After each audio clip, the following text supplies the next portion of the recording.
Yo, and hello and welcome to the 136th episode of GameSpeak Podcast. New episodes go up for free feed subscribers every Wednesday in audio format on Apple Podcasts, Stitcher, Google Play, Spotify, and all of your favorite podcast platforms, as well as in video format on YouTube, so you can see us in stunning HD. And that's at youtube.com/createforsanity. Yeah, where you need to hit that subscribe button and click the notification bell so you're alerted every time we post, which is like weekly. Duh. This show is two childhood BFFs bringing you all things video games. You can find us online at createforsanity.com, where you can subscribe to our newsletter to never miss an episode and buy sick t-shirts from our shop to look so dope. Also, be sure to join the community in the Facebook group at facebook.com/group/GameSpeak Podcast to hang and talk games with other nerds like us. I'm one of your hosts, JAMAL Al-Jafra, alongside Brent, the king of pop, Bass. What's up, man? Dude, I'm just, gonna take that name and give it to you now that Michael's dead. Dang. I feel unworthy.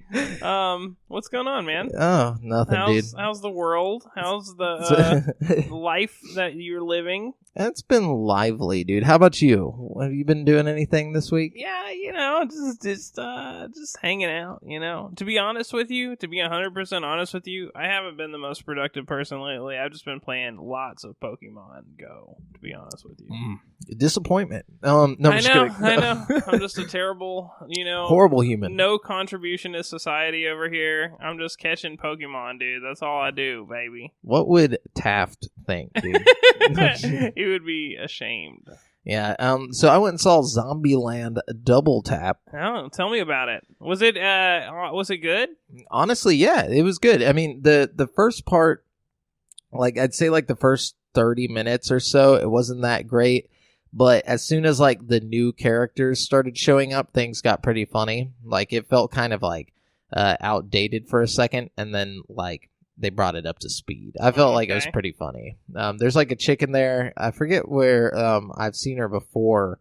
I think do you remember that movie with James Franco and Bryan Cranston or whatever, where like The Planet of the Apes? Or no, it was like a comedy, and it was like Bryan Cranston's daughter was like getting married to James Franco, who's like this eccentric like rich kid.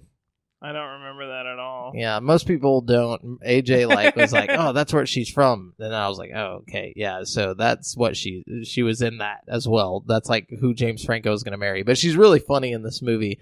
You'd have to watch it. She just plays like one of the funniest characters I've seen in a movie in a long time. Really? Yeah, it's great. It's great. I give the movie an 8. An 8? That's pretty good. High marks. I could give it maybe a 7.8. You've already given it an 8. Let's just keep it at an 8. Yeah, let's keep it at an 8. That's pretty cool. I feel like usually, sequels like that, especially sequels in that vein. After like 10 years. I mean? Yeah. That could have been a disaster. I'm glad it wasn't. Yeah, it was all the original writers. I really like the Zombieland director.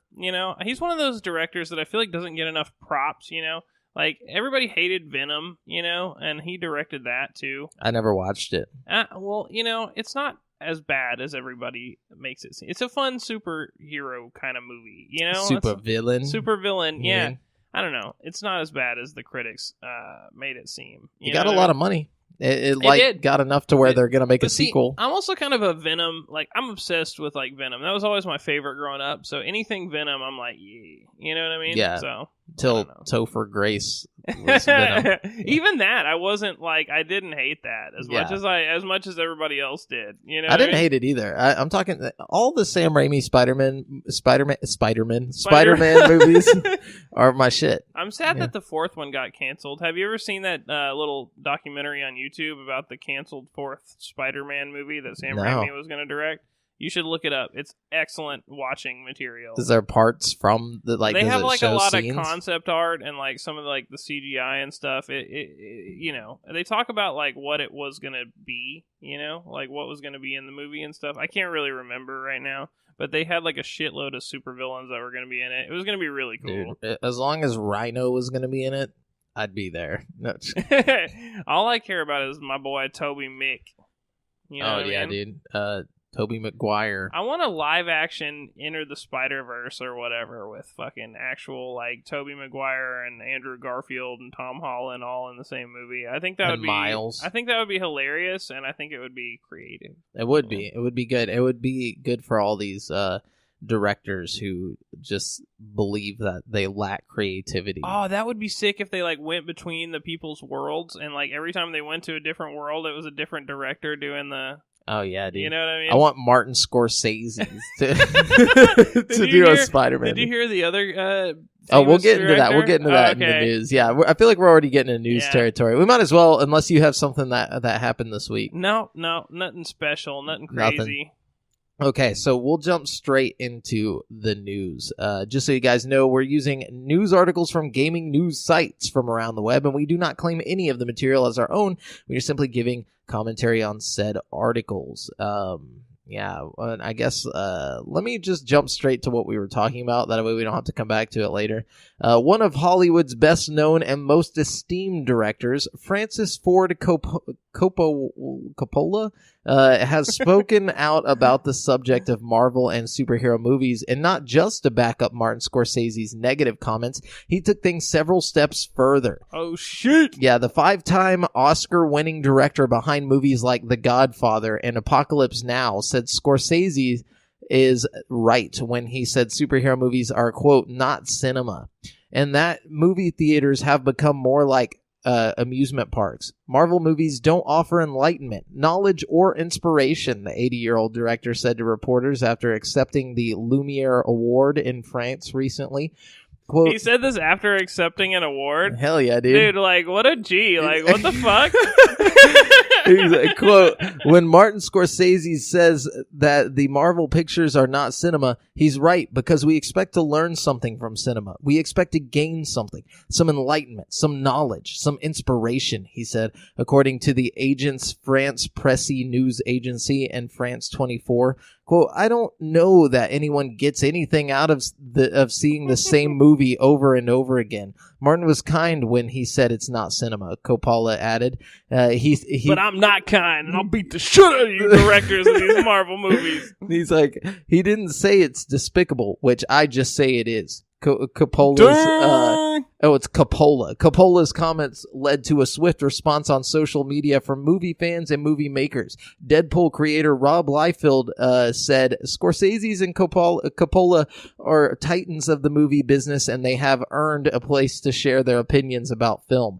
That being said, Liefeld correctly pointed out that Marvel, DC, and others will not stop making superhero movies just because Scorsese's and Coppola don't like them. Guardians of the Galaxy director James Gunn, meanwhile, said in a post on Instagram that no one should be surprised by the comments made by Scorsese's and Coppola. Many of our grandfathers thought all... Nothing. Just like throwing an extra, like an S on Scorsese there. Did I? There's an extra S. I'm reading it as it's spelt. Like I think it is Scorsese. Yeah. But I knew I was saying it weird. Scorsese. But anyways, quote, many of our grandfathers thought all gangster movies were the same, often calling them despicable. Gunn wrote, some of our great grandfathers thought the same of westerns and believed the films of John Ford, Sam Peckinpah, and Sergio Leone were all exactly the same. I remember a great uncle to whom I was raving about Star Wars. He responded by saying, I saw that when it was called 2001, and boy, was it boring. Superheroes are simply today's gangsters / cowboys / outer space adventures. Some superhero films are awful. Some are beautiful, like westerns and gangster movies, and before that, just movies. Not everyone will be able to appreciate them, even some geniuses, and that's okay.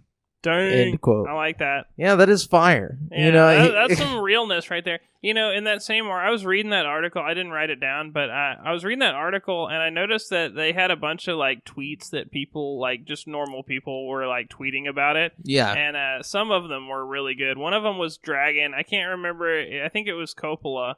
Apparently, he did this like shitty fucking movie that was like a comedy that was just really fucking terrible, and like all the critics were dragging him for it. And he's like, "What's the matter? I can't do like a fun movie, blah blah blah," you know.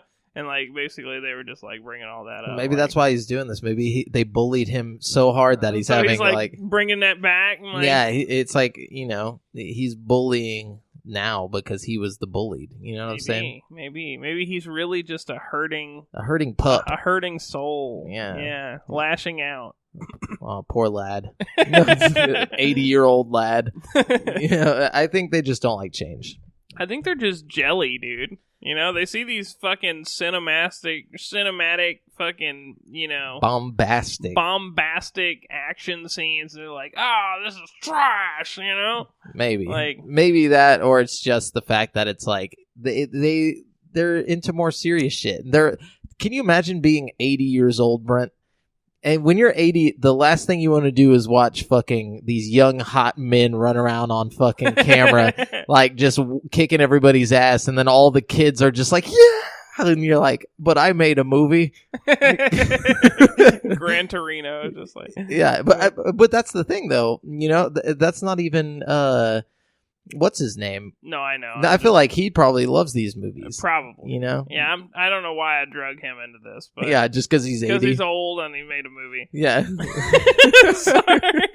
Sorry, Clint. Yeah, Clint Eastwood would. I feel like Clint Eastwood would back up like modern day movies. Anyways. Yeah. Wow. Yeah. On to other things. Respawn has announced that Star Wars Jedi Fallen Order has gone gold. Ooh. The game is officially ready for launch just ahead of its November 15th release window on Xbox One, PS4, and PC. So we shouldn't expect any unjust delays. Okay. I don't know what that means. We shouldn't expect it to be pushed back. Yeah. Almost made like a really, really bad like dad joke, and I held myself back, but now I already mentioned it, so I'm going to mention what it was. You have to lay it down. Maybe like, they've gone gold. I was going to be like C-3PO, and then I was like, oh, God, I'd rather kill myself than say that. That's even bad for a dad joke. Yeah, I don't know what that is. It's just like I just had to bring it out because I'm ashamed of it. And I just wanted to put it out there, I'm okay. I'm accepting. At least you had like the conscious mind to like know how bad it was. It was like, why though? Like I feel like I gotta lay this bare and like let everyone just like throw stones at me for that. That's real. That's very transparent of you, Jamel. Thank you, and I just want to thank everyone. Thank you for coming to my TED Talk. No, but anyways, BlizzCon, the annual gaming convention held by World of Warcraft developer Blizzard Entertainment, kicks off next week on November 1st. The rumor mill has already begun to swirl ahead of the event, with leaks hinting at upcoming announcements for new games in both the Diablo and Overwatch series. An advertisement for a book called The Art of Diablo, you don't have to quote that, but was recently published in the latest issue of German magazine GameStar, inadvertently revealing that a Diablo 4 announcement might be on the horizon. The ad says that the book features, quote, over 500 artworks from Diablo, Diablo 2, Diablo 3, and Diablo 4. A Diablo 4 reveal wouldn't be too surprising, considering Blizzard has previously said it has multiple Diablo projects in the works. The Art of Diablo is currently available to pre-order on Amazon with a listed release date of November 3rd, the final day of this year's BlizzCon, which makes sense. The book is authored by Jake Jurley and features contributions from senior Blizzard writer Robert Brooks. Twitch streamer Metro says Diablo 4 and a remaster of Diablo 2 will be announced at BlizzCon. He also posted a series of tweets detailing the potential reveal of Overwatch 2. Normally, leaks and rumors spread around Twitter are to be taken with a grain of salt, but Metro has a track record of leaking Blizzard and Overwatch news after he revealed new hero Ashe a week before the official announcement at last year's BlizzCon. Metro says his source is someone tied directly to a Blizzard dev, and notes that Overwatch 2 will be revealed at this year's BlizzCon after a short cinematic featuring heroes including Mei, Tracer, Winston, and young Genji. He adds that the potential sequel will include both PvE and PvP, and the new leveling system will change certain abilities for each hero. Quote, for example, there will be an upgrade/change to Tracer's Pulse Bomb that makes it so if you stick an opponent, all units close to the target that got stuck will also be stuck with a Pulse Bomb. A report earlier this year suggested that a StarCraft first-person shooter was in development at Blizzard but was canceled so the developer could focus its efforts on Diablo 4 and Overwatch 2. But speaking of that first-person StarCraft game. That's they already made one, or they were working on one for the GameCube, I think, a long time ago. So that's weird that they're doing that again. And it got pushed and it got canceled again. It's probably one of those things that a lot of people at the studio want to do, but they just can't justify it financially. You know what I mean? Yeah. Makes sense. But also, fuck Blizzard. I mean, do you have the rest of the article there about the fucking China shit? No, I didn't know there was more to it. I mean, they basically just go on and talk some shit about Blizzard for the China thing. But apparently there's going to be protests at BlizzCon. There needs to be. About the whole thing. You know, despite everything, I am a little excited to see what's up with Diablo 4 and Overwatch 2. You know what I mean? I think it's probably the right move on Blizzard's part because, you know, everybody's mad at them right now. They need to put out something good to make people, like, forget about all their fucking cohorts in China, you know what I mean? Well, they still didn't, give those guys their jobs back, and they still... No, they didn't even really apologize or nothing. Like, they're kind of fucking dicks, dude. But, you know, I'm willing to overlook that if they give me a good game. I don't give a shit, to be honest with you, about politics or fucking any of that shit, you know? I mean, fuck Blizzard, you know what I mean? Don't get me wrong. But... I'm still trying to play some video games. You know what I mean? Like, I don't care what kind of evil overlord is making. I shop at fucking Walmart, dude. I know what kind of evil shit Walmart's up to. You know what I mean? Like, I'm just trying to get my shit, you know, and play it. Like, I don't care. I just don't care. You know what I mean? Like, I hate to be that guy, you know? I care. I care about China taking over. I do care about China taking over. You know what I'm saying? But I don't feel like, you know... And I'm gonna stick it to the man by not playing Overwatch 2. I mean, I'm probably not gonna play Overwatch 2 anyways, or at least I'm not gonna buy it. You know what I mean?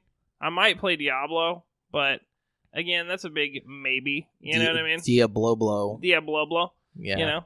I feel that. Anyways, what you got? Or did you just... That was you, right? No, that was you. Okay. So here we go. The producers of the Resident Evil movie franchise... Also, fuck those guys. Are asking the courts to throw out a lawsuit from the stunt performer who sustained injuries so bad on the set of the latest movie that she needed to have one of her arms amputated. The legal team for director Paul W.S. Anderson and producing partner Jeremy Bolt filed documents asking for Olivia Jackson's lawsuit to be dismissed. Jackson's American lawyers are suing the wrong people in the wrong place, the legal team for Anderson and Bolt said in its request for dismissal. The lawsuit was filed in Los Angeles Superior Court in August this year. Jackson is asking for unspecified damages to help pay for her medical bills, which are ongoing.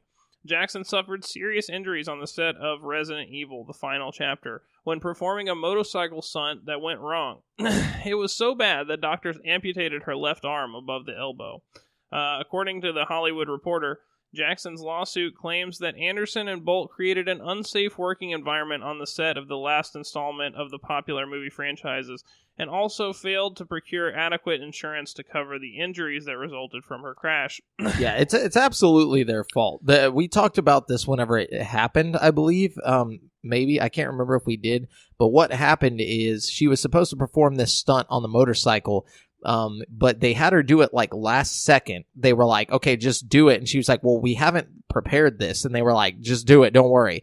And they had her drive at the camera going like super fast on the motorcycle. And the camera was on this mechanism that was supposed to lift up.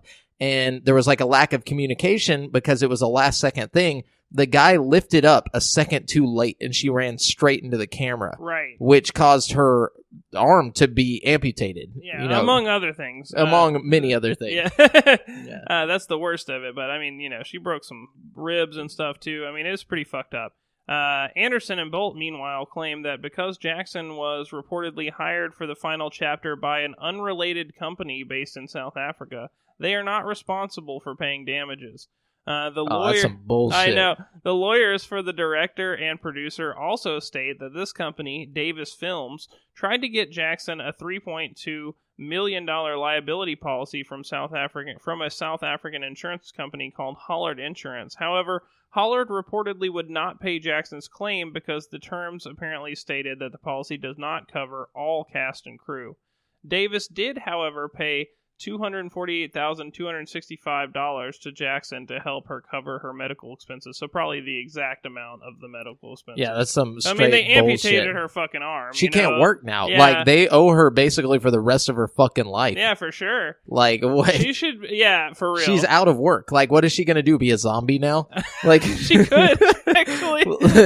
But that's it. She could do, like, zombie stunts, you know, like, it's just fucked very up, limited, dude. yeah. Very fucked up. And that's just like, they need to be hit with the fucking books. Like, just so people know, you can't just fuck around with these stunt performers just because you don't feel like they're worth anything, you know? Yeah. And not only that, the lawyers taking on this fucking case need to be, like, their reputation should be fucking smudged a little bit for this, too. Like, what fucking scumbags, dude? Like, well, it's fucking Paul, whatever his name is, Anderson. This is the guy that's going to be in charge of making the fucking Monster Hunter movie as well, and he's going to star his wife again. Oh my god! Like, this guy's a dickhole. Get somebody killed by a fucking animatronic monster or some shit. It's like, just drive straight into the mouth. It'll be all right. Sir, that's a pit of spikes. Don't worry, the spikes are going to retract at the last second. He's like, hey, whatever you do, don't retract those spikes. Like, I feel like he's like a serial killer, like just killing stunt people. Oh, like, shit. And trying to pay as little as possible for it afterwards. He's like, fuck, she was supposed to die. No, but anyways, so was that it? Was that all you got on the? Yeah, you know, basically, it's some fucked up shit, but that's it. Yeah. Okay. So so Riot Games is finally taking its popular MOBA to mobile devices and consoles with League of Legends Wild Rift, which is set to launch in 2020. Rumors of a mobile version of League of Legends surfaced in May as Riot Games was said to have entered a partnership with Tencent to bring the MOBA to iOS and Android. The project has finally come to fruition. The 5-on-5 gameplay of League of Legends for the PC was rebuilt specifically for iOS, Android, and consoles with a new map named Wild Rift based on Summoner's Rift, streamlined for faster matches of 15 to 20 minutes. The game will feature a dual-stick control scheme, refreshed models and animations, and the ability to jump into matches in seconds. Riot Games will launch League of Legends Wild Rift as a free-to-play game similar to its PC version. All the champions may be earned through gameplay with the option to purchase champions and cosmetics. The game will roll out with about 40 champions based on their PC counterparts, with some tweaks to be more friendly with the new controls. So that's really exciting. That's cool, but there's so much that Riot also announced. Like they announced that, and then at the same time in the same live stream, they announced fucking so much. Here, I'll just run through it real quick for you. They announced a new League of Legends character, which, like, whatever. Yeah. They announced a bunch of gameplay updates for League of Legends. They announced a team fight tactics game coming to mobile pretty soon. Yeah. They announced a new card game coming. They announced... which is based on the League characters, right? Mm-hmm, yeah, all of this is, like, based on, like, League of Legends. Like the League universe. Yeah. They announced a new animated series coming soon. They announced a League of Legends first-person shooter similar to Overwatch. They announced a League of Legends fighting game, kind of like Killer Instinct. They announced something else entirely called Project F, which I assume is going to end up being like an MMO or something like that.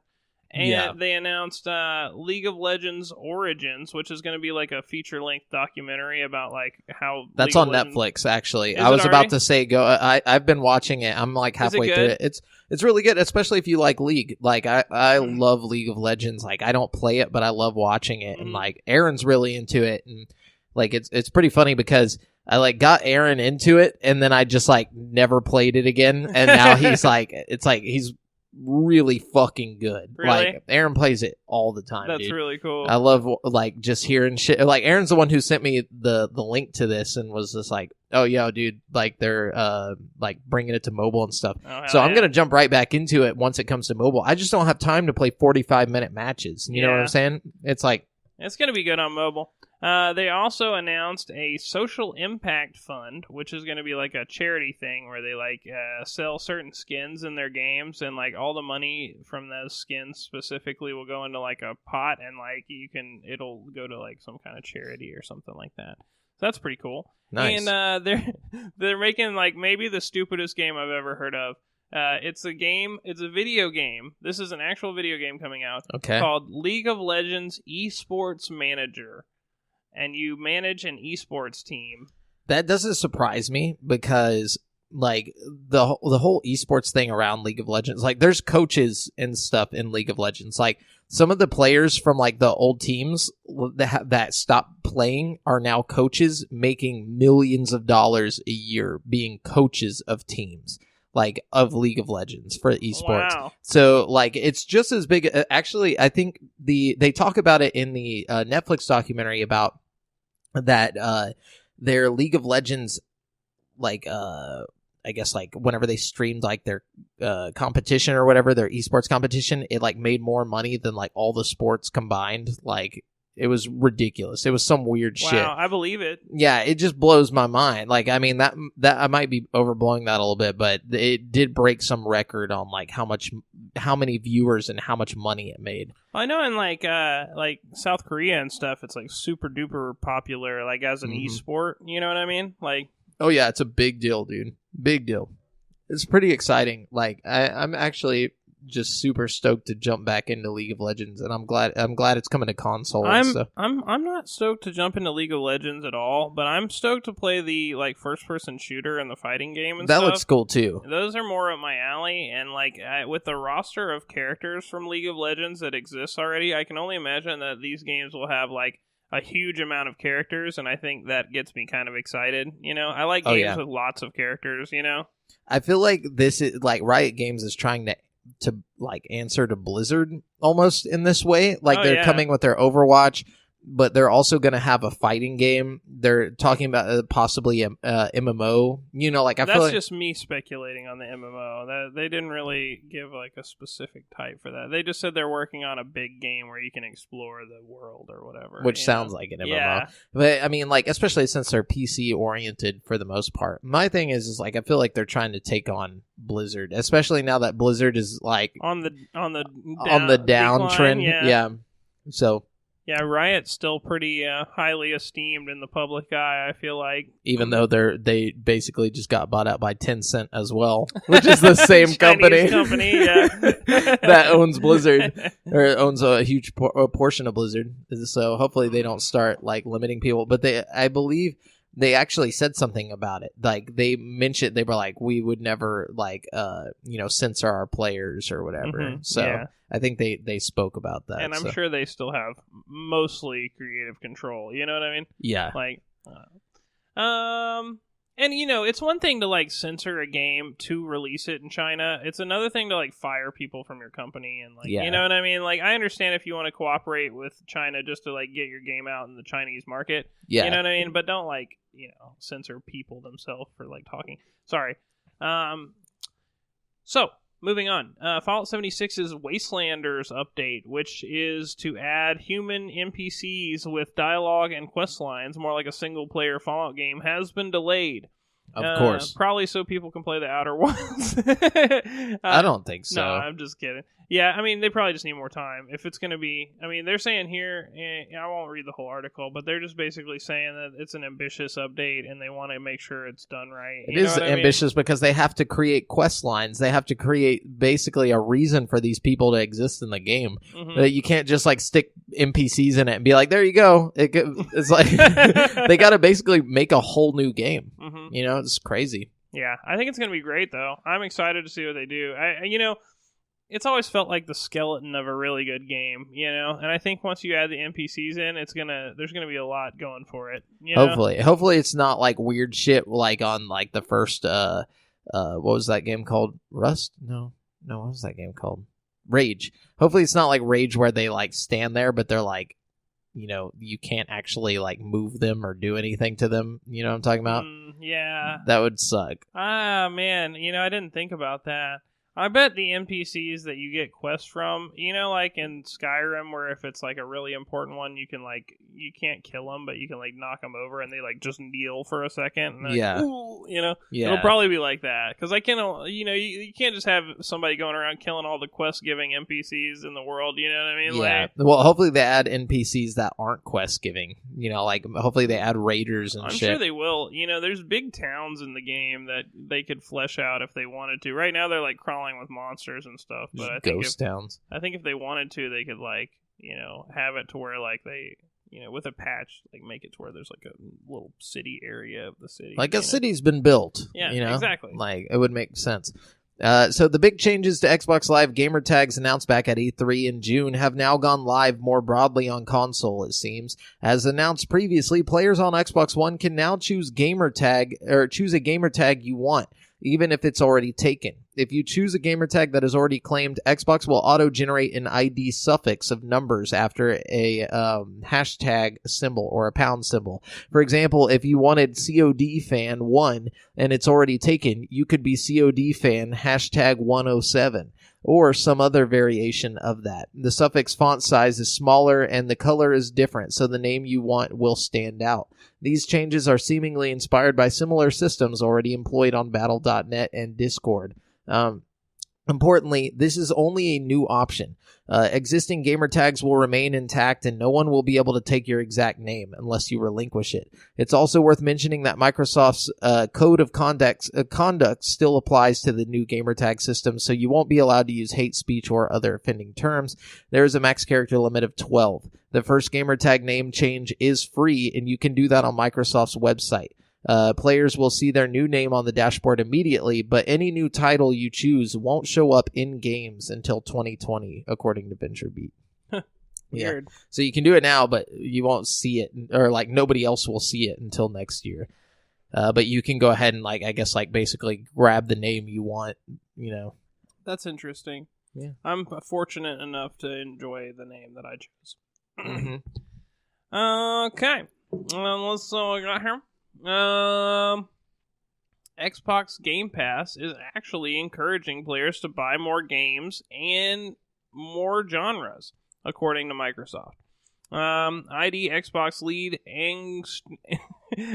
Agostino Simonetta said that the service is dramatically increasing engagement, even outside the ecosystem of Game Pass itself. Reports that Simonetta's comments came at GameIndustry.biz reports that Simonetta's comments came at its GI Investment Summit in London. Among the facts and figures, he said that Game Pass subscribers are playing 40% more games, including those outside the Game Pass offerings. People that join the subscription are way more engaged, said Simonetta. They have a lot of free games to play. But actually, they're way more engaged outside the subscription. They go to stores and buy more games than they did before they joined. Company also found 91% of subscribers polled say they have played a title that they wouldn't have without Game Pass. Well, no shit. Right? That's kind of the point. Data shows that users are playing 30% more games than before they subscribe. Simonetta compares this to video subscription services, which gives users a chance to experiment with new genres. I mean, this all seems pretty obvious. Yeah. I mean, I'm one of those people. I didn't play games on my Xbox very much at all until I got Game Pass, and now I play a lot. Yeah, and even her point about people going out to the stores and buying games, I've noticed that ever since I started using Game Pass, I've been when I go to Game Exchange or something, I've been going back down the Xbox aisle a lot more lately. You know what I mean? Yeah, well, and instead of just my Switch, I'm looking at Xbox games. I was going to buy Destiny 2 until I realized it was free. You know? Dude, yeah. It might still be worth it to get that Shadow Keep update or whatever. I think it's only $35 or $40 or something like that. If you go to Game Exchange, you could probably get it cheaper. And I think if you get the most recent updates, and don't quote me on this, but I think if you get the most recent one, it gives you all the other ones leading up to that. Or I think it does. That. I think it's only $35 for all of all of it. Yeah, that's a bet, considering it was free. Yeah, for sure. So one of the new game reveals at Microsoft's E3 2018 briefing was for a new skateboarding game called Session. The game was released on Steam Early Access earlier this year. Brian's playing this right now. Right. But the Xbox One version has now been delayed to a later point in 2019. In a Facebook post, developer Creature Studios said the team needs more time to finish the Xbox One port. The game is now slated for release in late November or early December. Quote, "We know this sucks and we totally understand, as we know you have been waiting to play the game on console for a while now," the studio said. "We know it's not great news to hear, but it's not particularly fun to announce either, especially for a small studio like ours. It is never easy to make such decisions, as we know it can have an impact on several levels, so these decisions are never taken lightly. We thank you for your understanding and hope you will stick around for the Xbox One release." So yeah, you got to wait till either late November or early December for that on Xbox One. I think it'll be good, though. I'm excited to see what they come out with. Yeah, Brian's been enjoying it. Yeah. Let's see. Ubisoft's 2013 Western Call of Juarez Gunslinger is headed to Nintendo Switch, it seems. Nice. The Entertainment Software Ratings Board has published a rating for a Switch version, which seemingly confirms that the game is headed to Nintendo's hybrid console. On top of that, developer Techland has begun to send out viral marketing for the game to some media outlets. VG247 reports that it received a Western-themed postcard showing an old-timey character playing Call of Juarez on the Switch. An official reveal is scheduled for high noon PT on Thursday, October 24th. So it won't be long until this is confirmed. But that's pretty cool. Call of Juarez is one of those overlooked series that I really enjoyed. You know what I mean? I had a lot of fun with all of their games, and they're probably really dated at this. That's what I was about to say. It's such an old game. Yeah. I don't see how it could hold up. I'm hoping that they do some kind of remaster to it, you know what I mean? And it's not just a direct port. Yeah, because that would suck, dude. That would, yeah. I think with a little bit of a fresh coat of paint, it could be good, though. Fresh coat of paint, you got to update the controls, because I imagine the controls don't hold up either. Yeah, well, I don't know. Maybe not the controls so much. Maybe a little bit the controls, but I think more than anything, you need to, get the physics a little bit better or something. I think the way the bodies fall and stuff is going to be... I think with a little tweaking, though, it has a lot of potential. Yeah. I like the series. Here's some nerdy ass shit. So Marvel Spider-Man from Insomniac was a bona fide hit for Sony, but it also helped introduce a new version of the Wallcrawler to the Marvel Universe. Yeah. The instantly iconic design almost immediately began popping up in comic books featuring the multiverse, and now it's been immortalized as a collectible statuette. The online shop Sideshow Collectibles has debuted the remarkably detailed statue, but it will cost you. The item features Spider-Man in his advanced suit, the one with the white flourishes on the chest and arms from Insomniac's game, caught in mid-thwip against a Mr. Negative base. I don't like that. It stands at 24 inches tall and comes in two versions, an exclusive edition with a webbing element and a collector's edition without. It costs a hefty $1,100, or you can go on an installment plan of about $125 per month.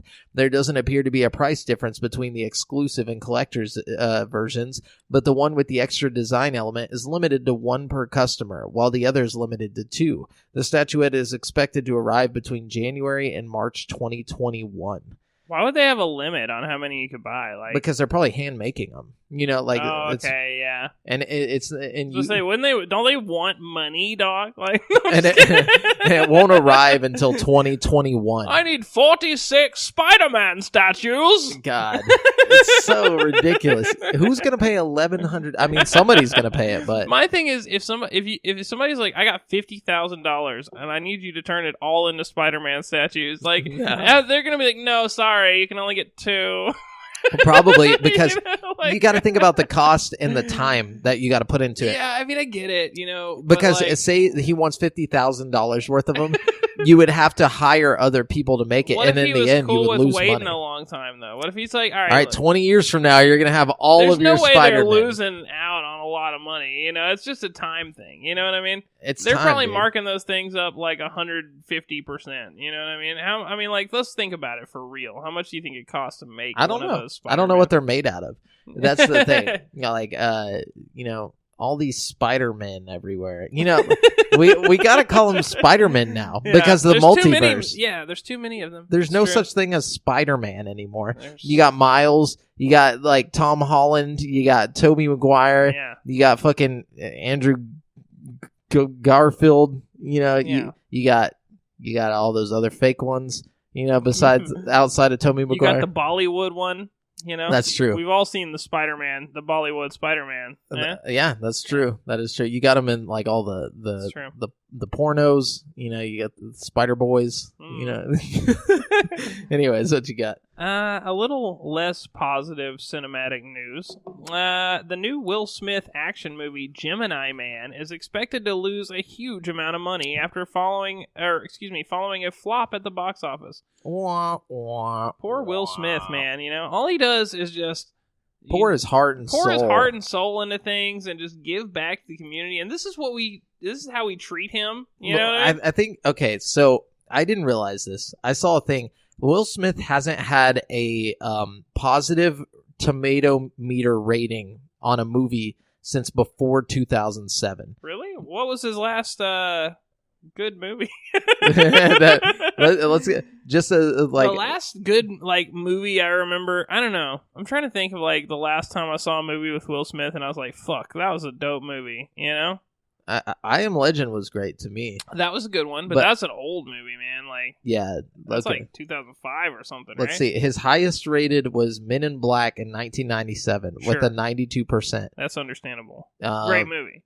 Now, let's see. Okay, the last movie that got higher than like okay, we'll say higher than a 6.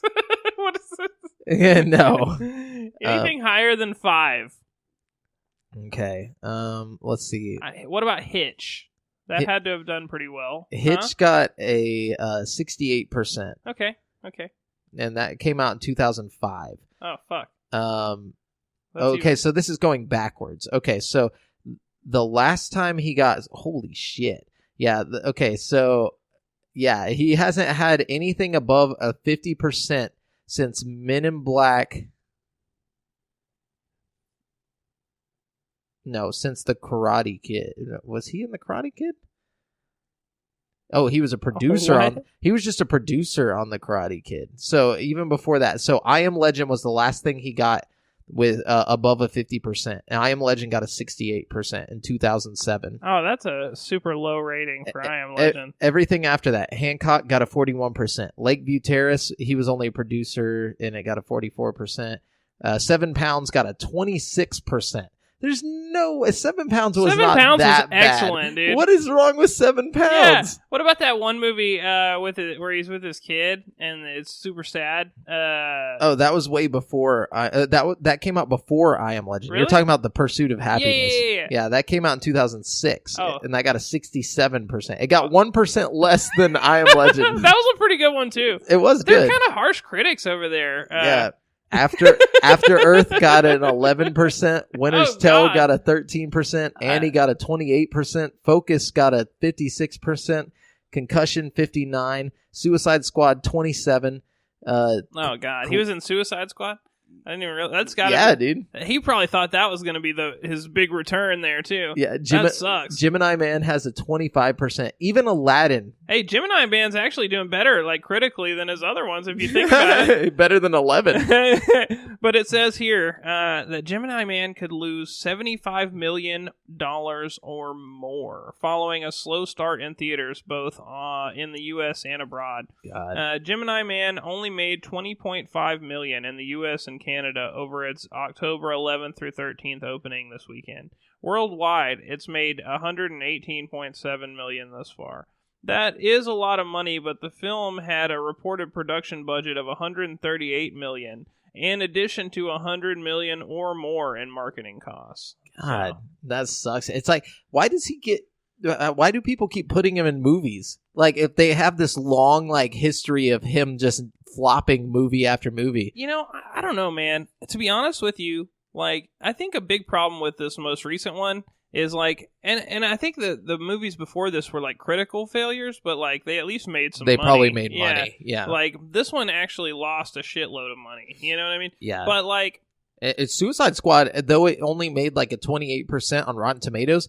Oh, everybody went to see that banked, shit. Yeah, dude. they made a fuckload of money off of that. Yeah, dude. that's why the sequel's coming out. Yeah, but I don't think he's going to be in the sequel. No, I think they're going to do that Birds of Prey movie with the fucking girls. They're still doing a sequel to Suicide Squad, though. Oh, cool. Birds of Prey is a whole separate thing. Oh, anyways. But, I'd still kind of like to see this. I think the big problem is, like, the advertising for this movie was shit, Yeah, it looked like a B-rated movie. It looked like trash, but, like, after reading the, like, synopsis of it, I'm like, oh, okay, that, I didn't get any of that from the fucking trailer, It just looks like Looper with Will Smith, though. Yeah, that's exactly what it looks like. And I'm not mad about that, but I didn't realize that's what it was from watching the trailer. You know what I'm saying? Yeah. Like, I don't know. Maybe I'm tripping. Maybe I didn't watch it closely enough, but the trailer was just shit. Yeah, and it looks like an 80s movie. I think if made it had today. a better trailer, and I'm not saying that I haven't seen the movie at all, so it's probably awful. And the CG looks really bad. The CG looks That's horrible. another thing. Like, the movie that's probably why the budget was so high, because, like, apparently they filmed it in, like, fucking 160 frames per second or some shit. Like, what is that? Why would you do that? I don't fucking know. It's supposed to be really crispy looking when you're looking at it. I don't know. Well, I feel like you have to go to a specific theater to see it in that. Right. Right. Like, you can't just go to any theater and see 120 something frames per second movie. Yeah, you probably have to have one of those digital, projectors or whatever. Yeah, that's weird. I don't know. I feel bad for Will Smith, but I mean, he got that Aladdin money this year too. Oh, truth. Hey, Aladdin had to have done well. They got a 58%. What? Everybody liked Aladdin, dude.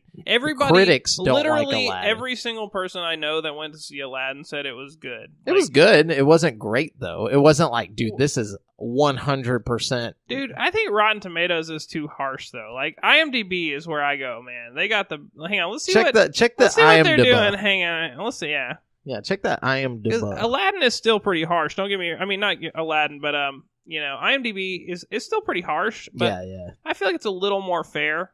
For some reason, well, it's not. I don't think it's an aggregate score like Rotten Tomatoes. No, it is. It is. It's a. Is it? It's an aggregate score. It's 149. This is okay. Out of 149,000 people, they have a 7.1 out of 10 on Aladdin, which I think is probably more fair. Yeah, that's more fair than 58.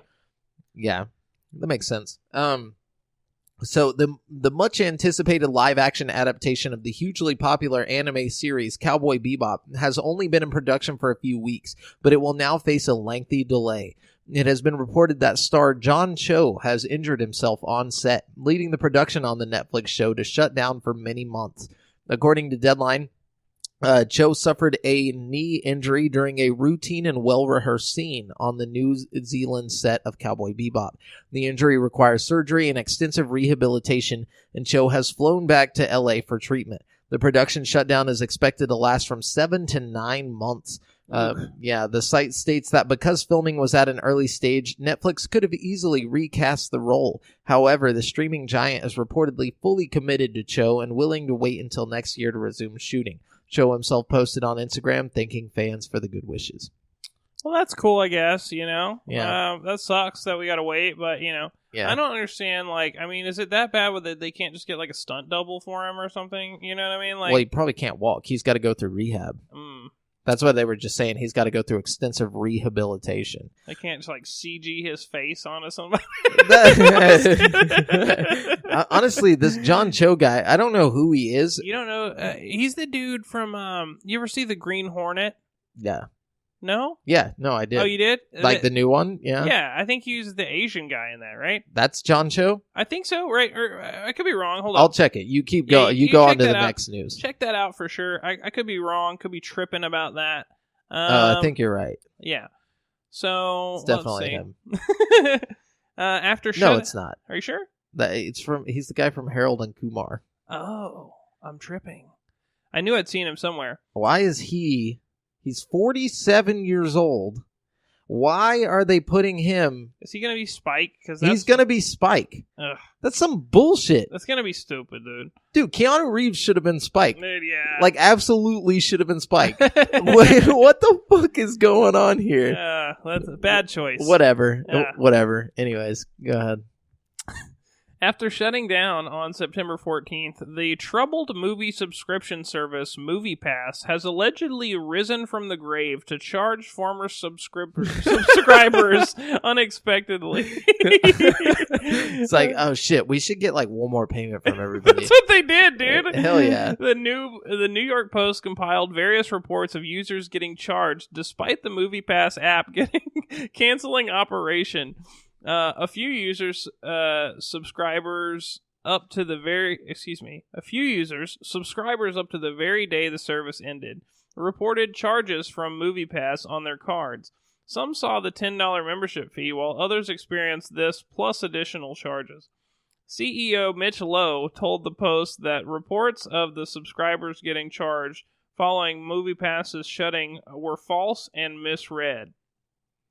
One single subscriber out of the many thousands of MoviePass subscribers was charged $9.95 on September 15th and has been refunded that amount, Lowe said. We are aware that some of our subscribers have mistaken refunds appearing on their credit card statements for charges. That makes sense. That's a possibility. It's probably a refund, and they're seeing it as a charge. Like they think it's a charge, but it's actually $10 going to their account. I don't know, man. How much so many people like mistake the fact that like money was going into their account? Like that. Because I deal with that on like a daily basis at the gym, where people will call me and they're like, "Hey, you charged me," and then like they'll send me a picture of their like bank statement. And I'm like, "No, that's actually money going to your account. You know, like that's a refund." And they're like, "Oh shit!" Like I just feel like in conjunction with all the other shady shit these people have done, you know what I mean? Like, that's true. Like in July 2018, they fucking they changed the fucking password for their heaviest users so they wouldn't lose money. I did see that. That's a smart idea. No, I'm just kidding. It's not. I'm just kidding. Yeah. I mean, they've done a lot of weird stuff like that too. You know what I mean? Like. That's it. So if you guys ever become patrons, you better watch out. We're going to change your passwords. Like, I can't get in to cancel my account. It's like, welcome to patronage for eternity. No, just kidding. Yeah, not really. No, we treat our patrons with respect. Yeah, Speaking of which, one of our patrons is sending us stickers. Really? Yeah. Hey. Yeah. P. Ray Bennington is sending us, because like he does his own art and stuff. He like hit me up on Instagram and was like, "Hey, I want to send you guys some stickers and buttons." Yeah. So yeah, we're gonna get those soon. Hell yeah, dude. They on the way. I'm so psyched about that. Maybe we'll give some of those out. Maybe we'll give some out to people who are listening. That way you can get some P. Ray art. I'm putting a sticker on my forehead. That's for every show. Now I'm wearing it. I'm gonna stick one of the pins into my heart. It's just like stuck to my chest. That's hardcore, dude. Yeah, dude. That's the way I do it for our patrons. You know what I'm saying? But anyways, wow. Yeah, so despite Star Wars Jedi Fallen Order utilizing a quote-unquote thoughtful combat system similar to Sekiro Shadows Die Twice, Respawn does not want for the game to utilize From Software's traditional one difficulty formula. Instead, Fallen Order has 4 difficulty levels, and you can switch between them at any point in the game to create your ideal experience. In Fallen Order, some enemies can dodge or deflect your attacks, forcing you to swing at enemies multiple times. But regardless of the difficulty, one clean slice will always kill a stormtrooper. Changing the in-game difficulty will adjust how enemies behave, not give them more health. Oh, that's cool. Yeah, it's not a game-changing concept, but it's still exciting to play. Quote, so one of our core tenets of the difficulty tuning was not changing the number of hit points enemies have based on difficulty, Fallen Order lead level designer Jeff Majors said, according to PC Gamer. On Grandmaster, you can still kill a stormtrooper in one hit. What we're tuning is the enemy aggression. We're tuning the size of the parry window, the difficulty of these abilities to pull off. There's a really rewarding mastery loop in those higher difficulties. On the story difficulty, Cal takes little damage. You have plenty of time to parry, and enemies aren't all that aggressive, even if their personality dictates they're a confident trooper. Go to Jedi Knight, and the parry window doesn't change, but Cal takes more damage and enemies are more aggressive. Jedi Master is where you finally see a bump up in terms of the parry window. Jedi Grandmaster sees boosts to all 3 categories, forcing you to perfectly time your parries for any chance of holding your own in the fights against highly aggressive enemies that do large amounts of damage. But you hit them once, and it still kills them in that one hit. You just got to be a beast. I like that. I think that That reminds me of, I don't know, like the UFC's difficulty thing. You know what I mean? Like, yeah. Like as you go to the harder levels, it's not like you can still knock somebody out in one punch. You know what I mean? But it's all about like their block gets better and their wrestling gets better, and it's like you got to learn how to deal with that. You know what I mean? Yeah, I like it. I think that's pretty fun. I think it could add, I don't know. It gives it skill. It makes you feel good about winning. It doesn't make you feel like you're just like hacking and slashing.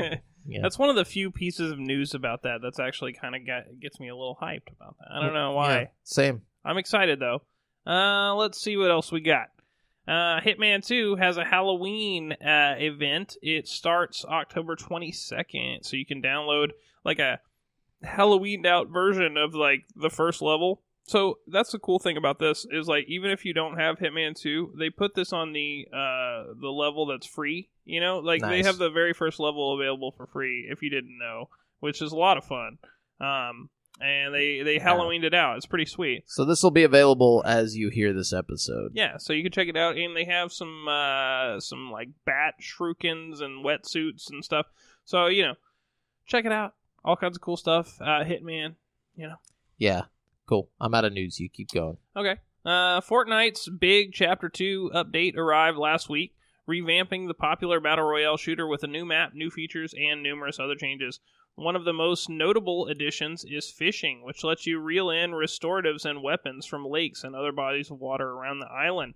It turns out you can even fish up a one-hit kill item, but the odds of finding it are incredibly low. On the Fortnite subreddit, user Blake Binbo posted the first footage of the mythic goldfish, an exceedingly rare throwable item that looks like a golden fishing trophy. When thrown, the mythic goldfish is capable of dealing 200 damage, enough to take out another player in a single hit. And sure enough, there's a video on YouTube of somebody being eliminated by the mythic goldfish and even receiving an achievement for it. Data miners had previously discovered the existence of the mythic goldfish in the game's files, but many players had assumed it was not yet available in the live game because there had, until now, been no footage.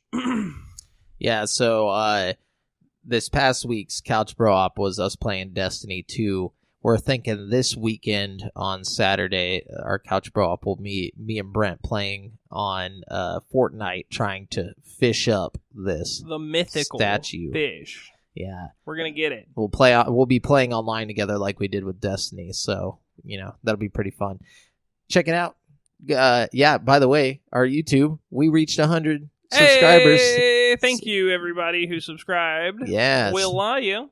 Yeah. Jacob Tilson. I don't know who you are, but thanks for becoming our 100th subscriber. And I feel like we should send him a shirt or something. Yeah, we'll figure. I wish we knew who this guy was. Yeah, I don't know how to. Jacob, if you're out there, contact us. Comment on the YouTube video because we know you're on YouTube, huh? Yeah, right. Yeah, That's the only place I could find him was on YouTube. So, and it doesn't have like his about me or anything info. So, but anyways, yeah. So if you want to find us on YouTube now, all you got to do is type in youtube.com/createforsanity, and it'll take you straight to our channel. That's pretty sick. Cool. So let's see. As various upcoming streaming services look to beef up their library programming, HBO Max has scored a massive gain. The library of Studio Ghibli animated films will stream exclusively on the service in the United States. The news comes from Deadline, which reports the deal includes over 21 films in the Studio Ghibli catalog. Wow, dude. I'm so wet for that. Like, yeah. I don't think you understand. Yeah, so if you ever want to, like, get your Ghibli on, you can HBO it up. Want to tickle your Ghiblies. let me tell you. Yeah, so, like, I have almost all the Ghibli films on Blu-ray and DVD. But this, I'm still going to have HBO just for this. I feel like I'm going to do, like, a month-long, like, just a fucking... what's it called? A marathon. Just go through them all and then just get rid of HBO. That's actually not a bad idea. Yeah, that's what I would do. Just marathon them. Yeah. We should do like a watch party. That's what everybody did with Game of Thrones. They all downloaded the fucking HBO Go app and then watched it all real quick. Yeah, it's smart. It is smart. Anyways, let's see. We got Call of Duty Modern Warfare. That's actually going to be out by the time. No, that's coming out on Friday, huh? Yeah, the 25th. Either way, be careful out there, guys. There's spoilers out if you care about that kind of thing. Oh, no, not the Call of Duty story. I mean, some people care, you know. Speaking of Call of Duty, the record-breakingly popular Call of Duty Mobile has kicked off its first seasonal event just in time for Halloween. There will be limited-time content releasing throughout the Halloween event period, including new treats to acquire, new skills to master in Battle Royale, a limited-time hardpoint game mode, Molotov cocktail score streak, and more. There's also a Halloween-themed version of Black Ops 2's Standoff map available in Deathmatch. So go check that out. It's pretty cool. They put pumpkins everywhere. They should have released zombies for Oh, Halloween. dude, that would have been perfect. They probably still need a little more polish on that or something. Yeah. Fallout speedrunner Tomato Anus will be playing at January's Awesome Games Done Quick event under a different but less butt-centric name. After reaching an agreement with the event's organizers, the accomplished speedrunner has competed at 6 Games Done Quick events under the name Tomato Anus. But considering it's a family-friendly event for charity, 3 of his 6 runs have not been displayed publicly due to the whole anus thing. Damn. Tomato Anus explained in a recent statement that he's decided to appear under the name Tomato Angus as a compromise. Yeah. Games Done Quick told me that my submissions were not automatically denied and that they would be considered just as any other subscription, but they would not be publicly viewable on their website as long as I submitted with my username being Tomato Anus, he explains. Tomato Anus. This obviously is because they're a professional organization representing a charity, which I understand and accept. He goes on to talk about it, but his speedrunning feats are definitely worth watching. In the past, he set a world record by dashing through the Fallout Anthology, Fallout 1, 2, 3, New Vegas, and 4 in under 1.5 hours. How do you just learn how to speedrun that many games? Like, it's amazing. I mean, I've seen people do like Mario 64, and it's like just blows my mind that people can even learn just like that one. Just game, that one game, but all the Fallout games, all back to in back? a row in under 2 hours. That's insane. That's crazy. He also managed to set a sex % world record in the same games, sitting atop an unofficial speedrunning category that involves having sex in each of the main games as fast as possible. With a name like that, is it any surprise? I was about to say, fitting for a Tomato Anus. He should have changed it from not to Tomato Angus, but Tomato Ain't Us. I like it. That would have been quick. Yeah, would have been great. Would have been good. They would have got the reference. Anyways, is that it? What else? No, sorry. Let's see. Just China's pissed off about Quentin Tarantino's Once Upon a Time. It's not just China. It's Bruce Lee's daughter is pissed off about it. She's saying that he misportrayed Bruce Lee in the movie. Have you seen the movie yet? No, I haven't. Okay, well, he just makes Bruce Lee really cocky and kind of like full of himself and makes a joke out of him. And then so like Bruce Lee's daughter and wife are like, that's not how it goes. Yeah. Not that his daughter was his wife, but his wife and his daughter separately are angry about this. I'm sure people aren't watching Once Upon a Time in Hollywood. They're taking it serious. This is Bruce Lee. Yeah. You know what I mean? Like, yeah. No, it's just it's a fictitious movie, it's guys. like Hitler in Inglourious Bastards. I mean, we didn't watch that and like, oh, dude, Hitler probably acted just like that. Yeah, you know what I mean? Hitler's like, wife was pissed about that. Hitler's daughter was angry. But anyways, Quentin Tarantino basically refuses to edit it for Chinese audiences and is thus losing a lot of money. But, you know, I feel like... Did they expect him to? Like, Quentin Tarantino's like the most stubborn, like director in Hollywood. Like, he doesn't change for anybody, doesn't do anything for anything. I mean, you know, I wouldn't do it probably just because of like the political climate and everybody jumping on Blizzard and stuff. But, you know, there is a lot of money to be made there. They edited out all the gay stuff in Bohemian Rhapsody and released it in China. Sorry, what? You know what I mean? How does that work? You just turn Freddie Mercury straight? Yeah, like, it says, check it out. It says 2018's Bohemian Rhapsody was edited for China to remove all mention of Freddie Mercury's sexual orientation. So probably like a good 30 minutes of the movie just chopped out, just without a lot of context cut out too, probably. For like his motivation. They drop his voice like 3 octaves. He sings country music. Hey, motherfucker. He's like, Mama. I'm totally straight. I've never kissed a fucking man. They didn't even show much anyways. Yeah, it wasn't even that bad. Like, Yeah. that's funny. But yeah, so there you go. I think that's all I got. Okay, so we're going to jump on over to this week's releases where I'm going to let you know what brand new games are coming out in the next 7 days. Only one game matters. Yeah, that's true. And just to prove that, we're going to start off with a game called Lonely Mountains Downhill, coming to Switch, PS4. Here we fucking go. Xbox One, PC, Mac, and Linux on October 23rd. Couldn't find a price for this game. Just you and your bike. Take it on a thrilling ride down an unspoiled mountain landscape. Make your way through thick forests, narrow trails, and wild rivers. Race, jump, slide, and try not to crash. All the way from the peak to the valley. Ooh. Whoa. And then we got Cat Quest 2 coming to Switch on October 24th for $14.99. Whoa. This game actually had like quite a bit of 9 out of 10s going on for it. So Cat Quest 2 is a 2D open world action RPG set in a fantasy realm of cats and dogs. Under threat from a continuing war between the cats of Feline Guard and the advancing dogs of the Lupus Empire, Cat Quest 2 tells the tale of two kings brought together against their will on a journey of possum discovery to reclaim their thrones. Okay, and then we got Call of Duty Modern Warfare. So there's 2 games coming out that matter. Yeah.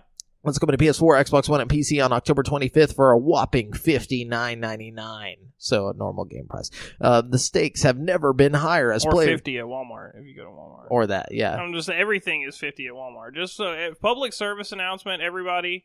Everything's $10 off at Walmart. Yeah, if you get new games, get them at Walmart, man. The stakes have never been higher as players take on the role of lethal Tier 1 operators in a heart-racing saga that will affect the global balance of power. Call of Duty Modern Warfare engulfs fans in an incredibly raw, gritty, provocative narrative that brings unrivaled intensity and shines a light on the changing nature of modern warfare. Developed by the studio that started it all, Infinity Ward delivers an epic reimagining of the iconic Modern Warfare series from the ground up. And then we got Medieval coming to PS4 on October 25th for $29.99. Really? Yeah. Oh, cool. 3 games. Yeah. Relive the original adventure on PlayStation 4. The beloved fan favorite has been completely remade from the grave up, blending classic gameplay with stunning visuals, all in eye-popping 4K. I've been waiting on this one. I didn't know that this was coming, dude. Yeah, you remember this, right? Yeah, dude. With the skeleton guy? Yeah, I had Medieval, I had a demo disc with Medieval back on the first PlayStation. It also had a demo of Siphon Filter. Oh, fuck yeah. That was the jam, dude. That's dude. That would be a cool remake or just a sequel. You know? There was sequels. Well, I mean, a modern. We just need a remake or a reboot. Reboot. Like they did with Hitman. Yeah. Anyways, The Outer Worlds coming to Xbox One, PC October 25th for $59.99. I'm seeing good reviews for this too. Yeah, lots of IGN 8s and 9s. gave it like a 8.5 or something, and they were talking pretty highly about it through the whole thing. IGN gave it like the lowest score out of everyone, like with an 8.5. Everyone else gave it like 9s and 10s. But I mean, even the review wasn't a bad review by any means. No. Like they were like really into it. You know? I'm just saying that your lowest review being an 8.5 is great. That's real good, good. And I trust Obsidian, so I'm real excited about this. Faux show. I don't even have to read what that is. Everybody knows what that is. Yeah, that's my week sorted out right there. And then we got After Party coming to PS4 and PC on October 29th for $19.99. And after the show is the After Party. And After Party, you are Milo and Lola. In After Party, you've got to clear the lobby. Yeah. Sorry. And roundabout fall. No, but, recently, deceased best buds who suddenly find themselves staring down an eternity in hell. Oh. But there's a loophole. Outdrink Satan, and he'll grant you re-entry to Earth. What adventures will you stumble through in the underworld? Every step is up to you. Time to go on the best bender ever. Uncover the mystery of why you've been damned, and drink the big guy under the table. Okay. I like this that concept. That's fun. But it kind of reminds me of the end of... Have you ever watched the show Reaper? No. Oh, it's a great show. But I'll tell you how it ends because it got canceled like halfway through the show, and I don't recommend starting watching it because it'll piss you off because they just like canceled it. They ended it so abruptly. But like it ends with the guy like playing like quarters with the devil or some shit. I don't know. It was really weird. They're like bouncing the quarter into the shot glass or whatever, and like they're getting drunk. I don't know. It was great. It was a really good show. Interesting. And then we got Harvest Moon Mad Dash coming to Switch and PS4 on October 29th for $29.99. Go solo or take along a few friends in this fast-paced farming frenzy. Harvest, fish, milk, and more as you fulfill orders to complete each level. But watch out for molten lava, raging boars, and other obstacles. Can you and your friends try to clear all the levels to restore the broken lighthouse? So this sounds like a weird farming version of Overcooked to me. I don't know why. But it sounds like that. I'm not mad at it. Me either. Resident Evil 5 and 6 are coming to Switch on October 29th for $29.99 each.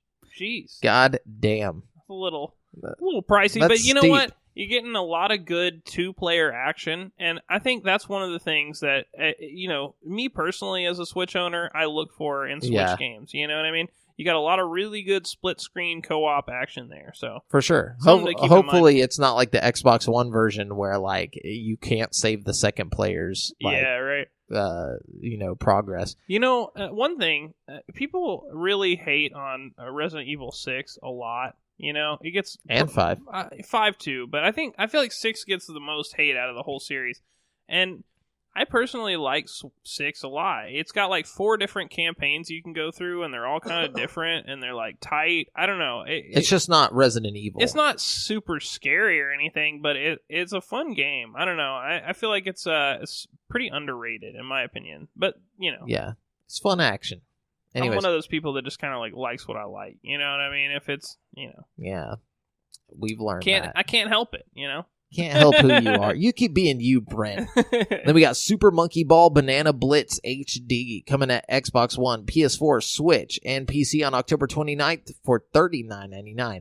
Hold on to your bananas, because Super Monkey Ball Banana Blitz HD is rolling your way. Experience the magic of one of the most beloved titles in the series, now remastered in HD. Head back into the fantastical world of Super Monkey Ball and take back your bananas from the space alien pirate king, Captain Krabuchin. Bro, if they're not utilizing like the gyroscope function on the Switch, they're seriously fucking up. That's coming to everything though, so I don't know. Yeah, and then we got Vampire coming to Switch on October 29th for $49.99. London, 1918. You are newly turned vampire, Dr. Jonathan Reed. As a doctor, you must find a cure to save the city's flu-ravaged citizens. As a vampire, you are cursed to feed on those you vowed to heal. Will you embrace the monster within? Survive and fight against vampire hunters, undead skulls, and other supernatural creatures. Well, I feel like if you're a doctor, you'd just be in like a great situation as a vampire. You know what I mean? Yeah, it's like, hey, can you donate some blood? Right? Oh, you wouldn't even have to turn anybody. Yeah, just genius. Take blood. Yeah. Be like, I'm gonna need a big sample. It's like, Doc, I'm feeling kind of queasy. It's like, I'm almost done. I'm almost done. Just like a straw, like stuck in this vein. Plus, they did a lot of bloodletting back in the 1918. I feel like it's just like, oh, you got a cold? We got to let some blood into my mouth. Do we really have to do it into your mouth? Like, look, man, do you want your bloodlet or not? Anyways, but that's it. That's what's coming.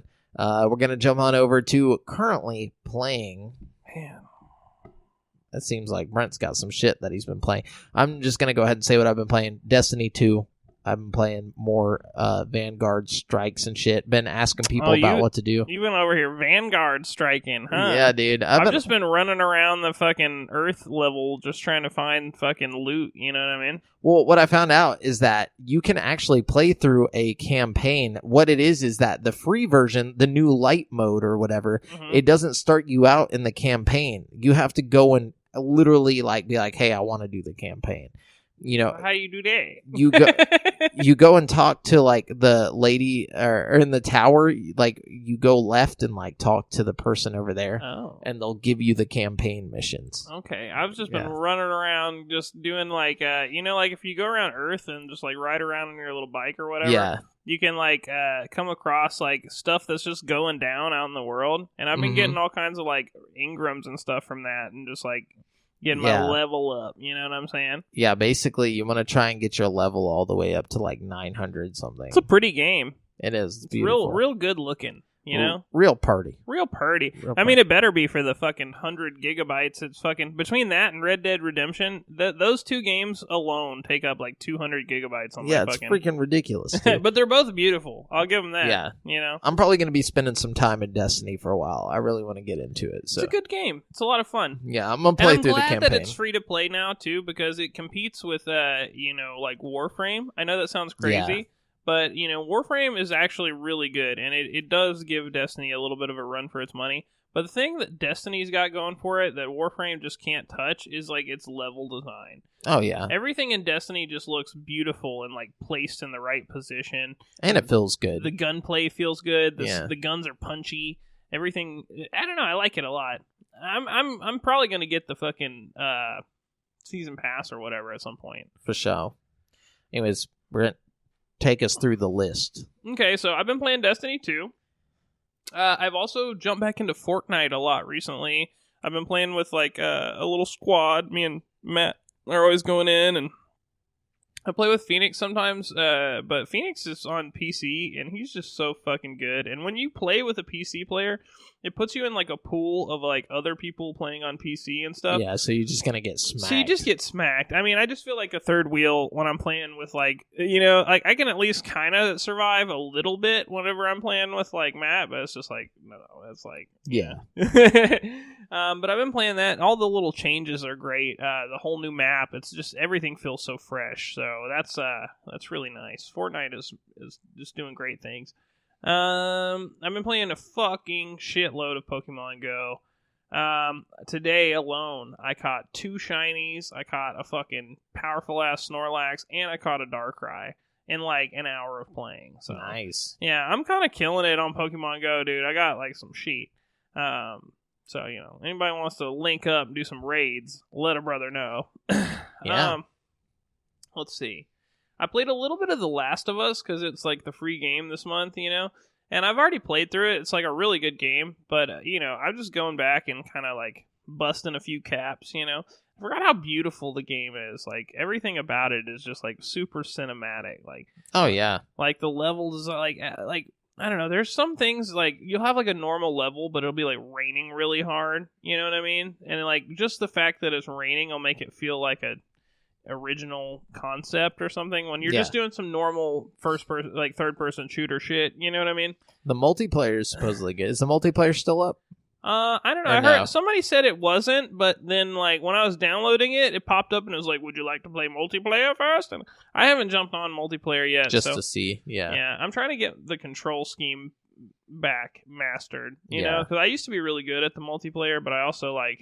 I feel like we talked about it on here and said that it wasn't there, but I can't remember. Somebody told me that it wasn't there, but I don't think that's true. I think it is true. I think it's gone. I think somebody said it wasn't there, but I think that they maybe like the PS3 one is gone and the PS4 remastered version is still up or something. Huh. I don't know. But either way, I'll have to do a little more digging on that before I can give you a real answer. Yeah, let us know next week. It's a great multiplayer game, though, if it is. If it is still up.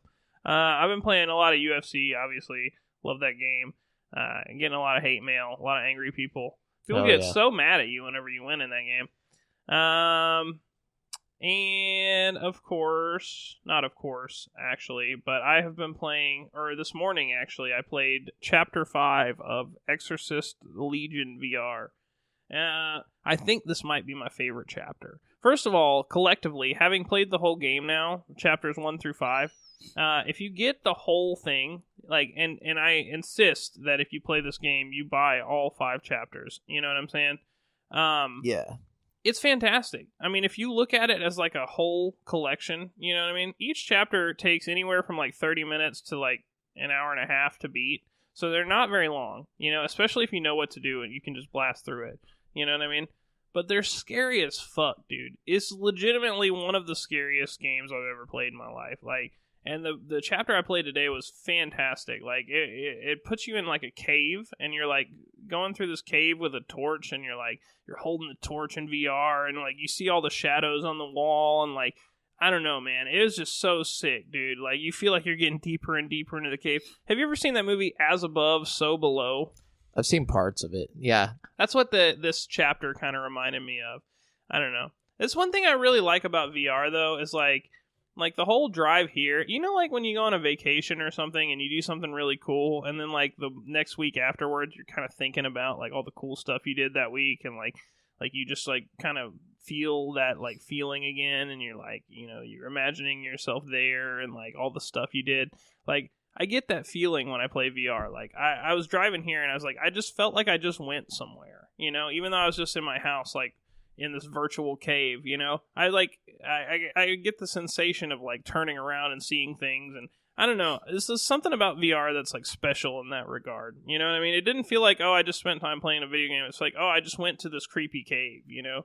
It's almost like being in a haunted house or something. It's kind of weird. I don't know if I want to feel that. It's pretty freaky, dude. It's like, have you ever just been haunted by something and you just have flashbacks to that haunting? No, I don't. I feel like you have PTSD from it. I don't know, man. I feel like a lot of things don't scare me anymore because of VR. Oh. You know what I mean? Like, I'll watch horror movies that probably would have freaked me out like a long time ago, and like, I don't know. But like when I get in those VR horror games, dude, it's like I have to play that game in the middle of the day because it's so fucking scary, dude. That's like, intense. It's pretty crazy, dude. Like, I have had chapters 1 through 5 for like a year and a half now, and I'm like just now getting around to playing the 5th chapter because like I just have to be like feeling brave that day, like, you know what I mean? Like, I don't know. It's scary, dude. And the thing about it is, like, you know, you're not gonna, like, there's no way to die in the game. It's basically just a walking simulator. But, like, it's scary as fuck. You know what I mean? Like, I don't know. That's crazy. Even knowing that you can't die. You're scared. Yeah. I highly recommend it, man. As far as scary games go, it's up there with, like, fucking Resident Evil 7 or fucking, like, Paranormal Activity or something like that. It's really, really good. Yeah. It's actually scarier than Paranormal Activity, I think. But a lot of people would disagree with me. Anyways. Yeah. So that's what I've been playing. Sweet. Yeah, if you guys want to let us know what you've been currently playing, let us know in the comments wherever you're listening to this or in the Facebook group, facebook.com/group/GameSpeak podcast. We're going to jump on over to the topic of the show. We're doing things a little bit different this week. Now, we asked you guys to give us your ideas for topic of the show, and only one person really dropped an actual topic, which was Eric, and he dropped like a game that he wanted us to talk about. But, we're going to start taking, we're actually not going with that topic. No offense, Eric, because we didn't get that till way too late. But just for future reference, guys, we're going to be asking y'all to drop us topics or like ideas for topics in the group. And you can just tell us, you know, like, don't ask us a question, state a topic, you know, like Eric did. You know, like a lot of you were asking us questions, and yeah, we appreciate that. But what we meant by that is like a topic, you know, like be like, oh, I want you guys to talk about, you know, fucking Ghostbusters, the game, you know, or I want you to talk about like what we're about to talk about today, how to save GameStop, you know, not, you know, like that's going to be our thing is GameSpeak saves GameStop. That's our topic of the show today. And we're just going to talk about that, you know, that whole situation. And then we're going to give our ideas and our thoughts on how we could save it or how, you know, GameStop could be saved, you know, the retailer. Yeah. Sound good? Sound good, guys? Anyway, so before we jump straight into saving GameStop, I want to give you guys an idea on why we're trying to save GameStop. I'm going to start this off with a little excerpt from an article. So the world's biggest video game retailer, GameStop, is in serious trouble. In the past 6 months, the company's stock value has dropped by 2/3 from about $15 in January to just $5 by July, and it reshuffled its C-suite.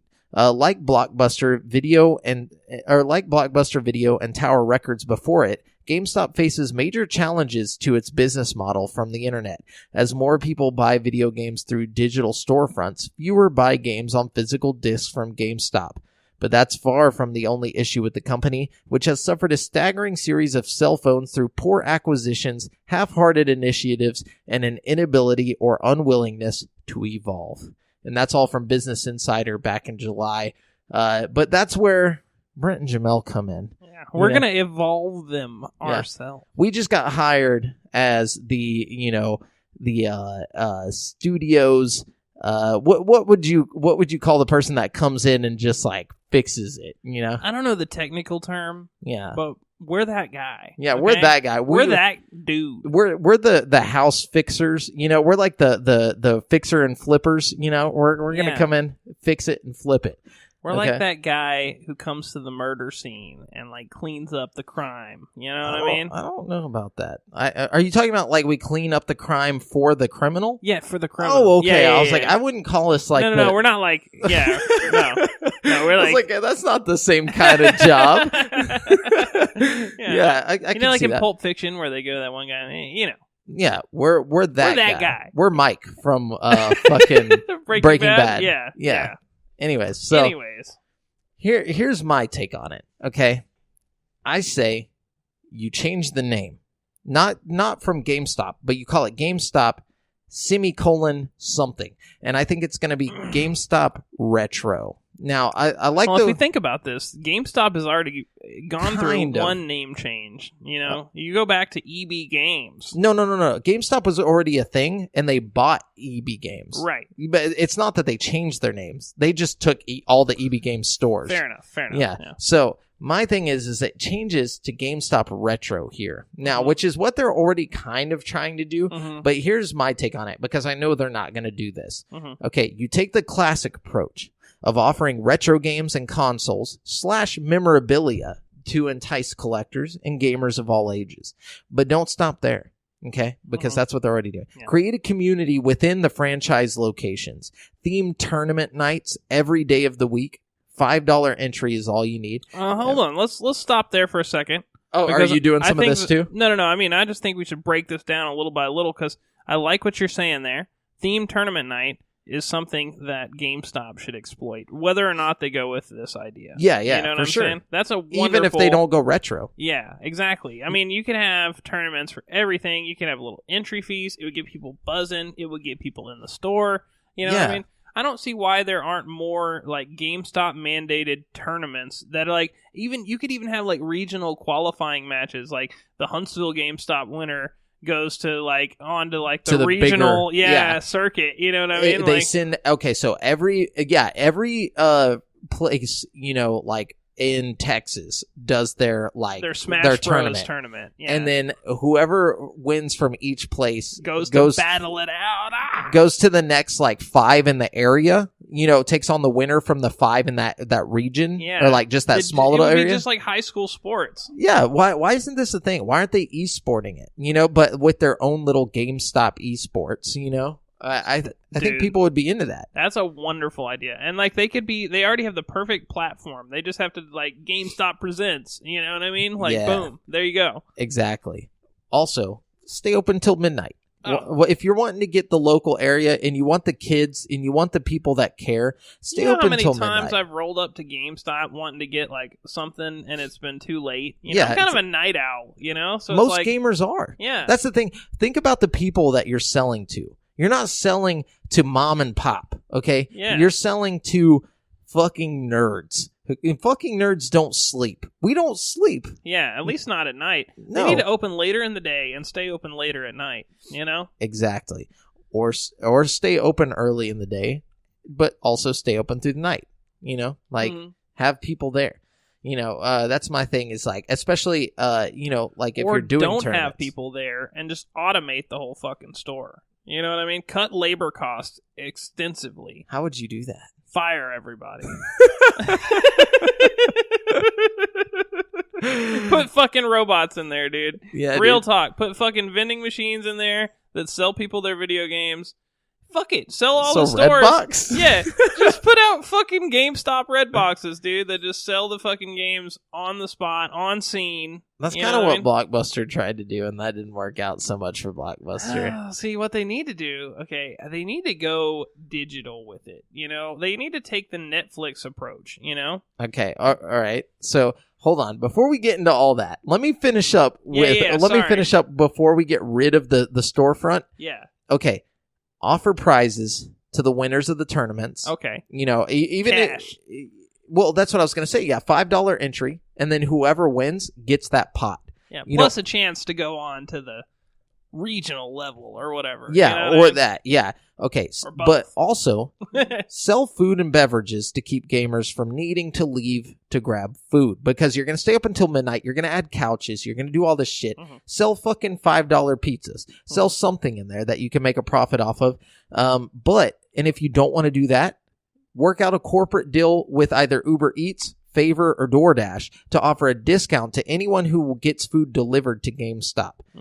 When tournaments are not happening, offer $10 or $15 day passes to hang out and play games all day on any of the consoles that you have in the store that are set out for them, or any game that's on the shelf.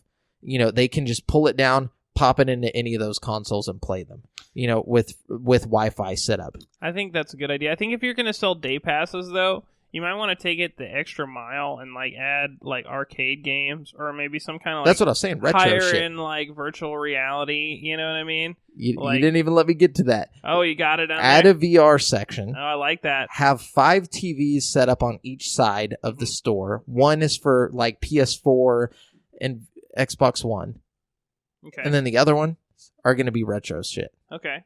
You I know like what I'm that. Yeah. Now, holiday theme nights, cosplay classes, you know, have people come in, like local cosplay, you know, like fanatics. They can come in and learn how to do some cosplay, or like have a little meetup where they all just do some cosplay shit. Magic the Gathering, whatever the fuck you want to do. Card games, Pokemon, Yu-Gi-Oh, Pokemon 3DS, or now whenever Sword and Shield comes out, meetups to have, you know, battles, trades, shit like that. And then community Twitch events. I think the Pokemon thing would be cool. You look back at the history of Hastings, you know, they had those really successful like Pokemon trading card events back in the day, you know. That's another thing you could focus on, the trading card market. I know Magic is still popular and stuff like that. I don't know why they're not tapping into that. I have no idea. What's wrong with them? Yeah. What's wrong with you, GameStop? We're here to fix it. We are. All right, Brent, what's your take on this? Okay, a lot of stuff you touched on there was really excellent. I've got a few things myself. I've got just a big list of shit that I think could make a difference. Okay. First of all, I think some kind of like Netflix style service, and this is something that's just now becoming a realistic thing that could happen. Yeah, you know, with for the sure. with the advent of like streaming and Project xCloud and, you know, all that good stuff.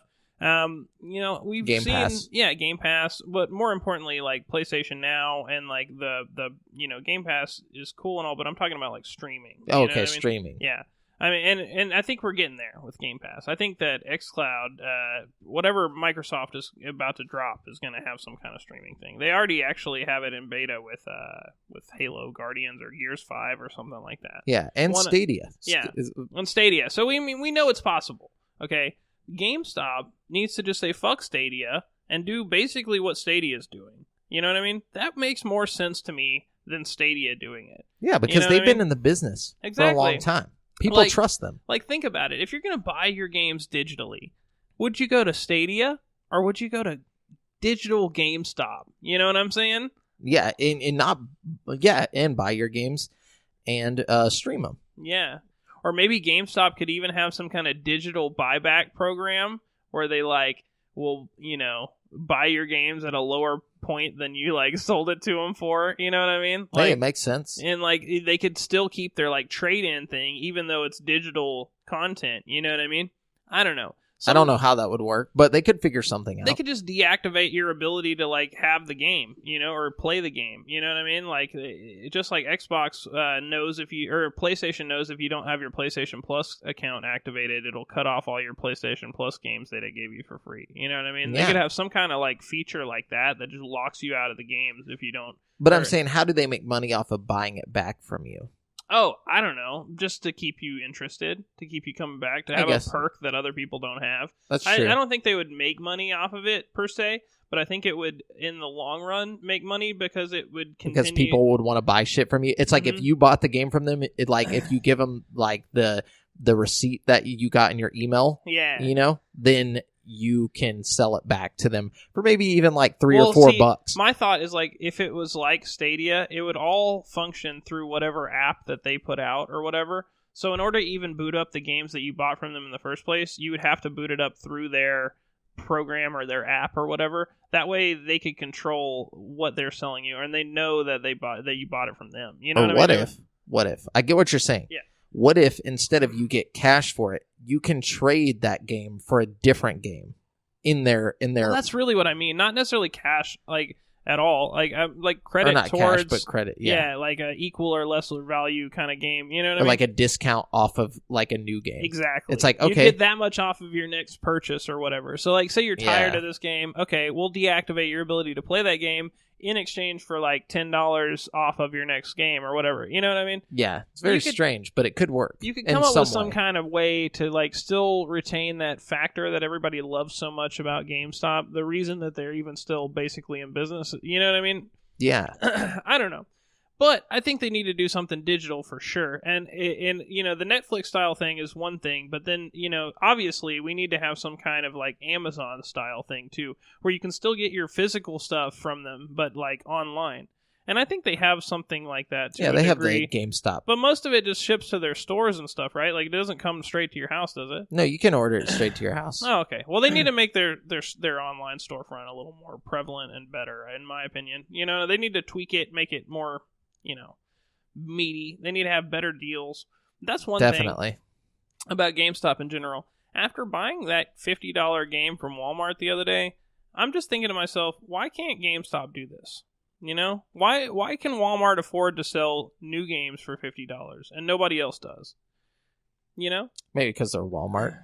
I mean, are they buying at higher they're just volume? billionaires. You know what I mean? You know, like, they can do whatever the fuck they want. Are they taking less money out? Like why? I feel like if they can do it, then an industry that is entirely focused on one video games. Yeah, like they should be able to do it too. I mean, you're not going to win this, you know? You got to at least match Walmart's price. You know what I mean? Like, yeah. I don't know. That's my theory. Maybe I'm wrong, but I feel like it's just obvious, like, money sense. Like, if you want to save that $10, you know what I mean? For sure. So, like, if you're going to compete, you got to compete. You got to lower your prices. Yeah, you got to strike some kind of deal with whatever manufacturer or whatever. Figure out what Walmart did and do it. You know what I mean? Yeah. I was going to say on that streaming thing, if you're going to go full streaming and fuck the storefronts, you know, create some in-house development studios with some of those liquidated assets and fund your own video game exclusives for your streaming thing. That's a great idea. Yeah, like get your own in-house, like GameStop become a publisher, not just a streaming service, but they're also, you know, they take on, like how Microsoft took on Obsidian, you know, to be an exclusive. I say GameStop take on whoever the fuck they want that they can afford and have them develop games that you can only get in the GameStop streaming service. Yeah, I feel that. But also, at the same time, you know, I think they could do the streaming thing without liquidating all the stores, you know? I mean, I think that it wouldn't hurt, too, because they're not really helping that much. But I think that the stores wouldn't go right away. Even if it... No, I was just saying if they did. Yeah, for sure. If they did, you better come with some reason for people to go to GameStop streaming. Yeah. Rather than Game Pass. That's what I'm not thinking. Game Pass, you need some xCloud. sort of incentive to like bring people there. You know what I mean? Which I don't think would be too hard to come up with something. You know what I mean? No. And especially if they beat them to it, you know? Speaking of incentives, I feel like that's one thing that GameStop as a physical store should focus more on. You know, I mean, we already see some exclusive GameStop things, you know, like a cool steelbook here or there or something. We need more of that. I feel like, you know, like cool, like, you know, like with Pokemon where you get the shiny Gengar or whatever for going up to GameStop. They need more events like that where it's like game related and it's like you have to go to GameStop to get it. You know what I mean? Yeah. See, okay. One thing is whenever I pre-ordered or whenever I got it pre-ordered for my birthday for my birthday to get Zelda Link's Awakening. Yeah. You know, I got like a poster. Oh, that's cool. That's not that cool. It's not that cool, but I mean, give more. I agree. Give something more worth people's time. Agreed. You know, and money. You know, if you're not going to do the $10 off like Walmart, give them something worth $10. That's what I'm saying, yeah. A poster's not worth $10. Absolutely not. It's a piece of paper. No. You know, give something dope. You know, like I'm talking like if you get a Switch game, you automatically get like a what are the fucking Switch like little things called? I already forgot. A Joy-Con? No, the character, like the little... Oh, an amiibo. An amiibo. Oh, dude, exclusive amiibos for Switch games. That would be excellent. Absolutely. And you automatically get it. Like, especially with the if they game. had like features in the game that you could only get from it. You know what I mean? Like, that'd be tight. Oh, yeah. I like that idea. Let's see. Man, we've already touched on a lot of the stuff that I have here. That's fine. Just definitely need like free Wi-Fi in the store. I think that would draw people in, you know? Definitely. I know that sounds like a simple thing, but it's, But that goes with the hanging out in the store thing. If you're going to pay a day pass, you get access to their Wi-Fi. Absolutely. And they should just change the Wi-Fi password every day. Like have a random generator Wi-Fi password. Now here's the question. If you're still a store, how are you going to... I mean, you can't just be charging people that just want to walk in and like buy a game. To hang out. Like if you want to hang out on the couch section... Like you maybe gotta you'd have to have a section, like the front part's a store, and then you walk past like a rope or something, and it's like the hangout spot. And you see all these people hanging, playing games, doing shit. It's like, oh fuck, I want to do that. Well, they're like coming back and forth to like the main part and like taking games off the shelf, and you're like, oh shit, I wish I could just play the games like that. You know what I mean? Hell yeah, yeah. That's what I'm saying. Cool. Let's see. Oh, okay, all right. Here are two things that I think could really improve GameStop's business. Okay, first of all, I think that this is something that Hastings used to do a long time ago, and I think that today's industry would be way more all over it. They should start renting out consoles. Like, not selling, but like renting. You know what I mean? Like, let me take it home for a week for X amount of dollars, and let me just play with this console for like, you know what I mean? Why can't you do that? I don't know. What's wrong with people? Why can't you rent things? That's what I'm saying. Rentals are like becoming a thing of the past. Not becoming; it's a thing of the past. Yeah. Where can you rent a game besides Redbox? Right. You can rent movies digitally, but that's about it. Yeah, but I mean, like, where can you go physically and rent a game? I don't know. Maybe that's something they should focus on with their streaming service. You know what I'm saying? Yeah. Like Hastings is gone. There's no more Hastings. Right. So, there's no more Blockbuster. There is only Redbox. There is only and Redbox. GameFly. And GameFly. But that's another industry. I think that GameFly... Okay, that's another thing. GameFly is probably also on its last leg. I think GameFly and GameStop should team up and mix... I think they should merge companies. I know that sounds crazy. Or, instead of merging, why didn't GameStop buy them when they still could? Right. That's the thing. Why didn't they just buy that and, put the GameStop name on it? They should have. Because I think it would have been better for both of their businesses. You know what I mean? Yeah, and slowly turn that into their streaming thing. Here's something.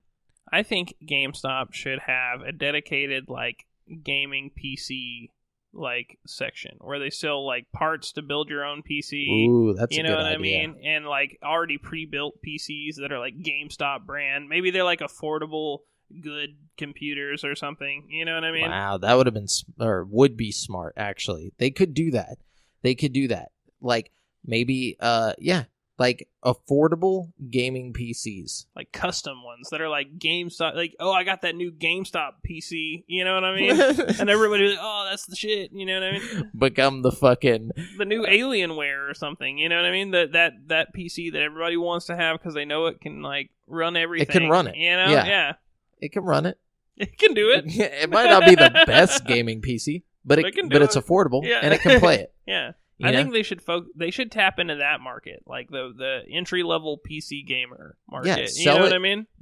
And they could easily sell that to parents. It's like whenever they're coming in for the holidays to like buy Christmas presents for their kids, and their kids just like, I want a gaming PC. Like, okay, where do I find a gaming PC? Like at GameStop, exactly. They just have that shit like good to go, and they have Fortnite exclusive looking ones. Oh, dude, yeah, dude. It's like decked out in Fortnite shit. That's another thing. They could have like all the custom characters and stuff all over the fucking consoles. That's what I'm saying. That would be tight, dude. Hell yeah, dude.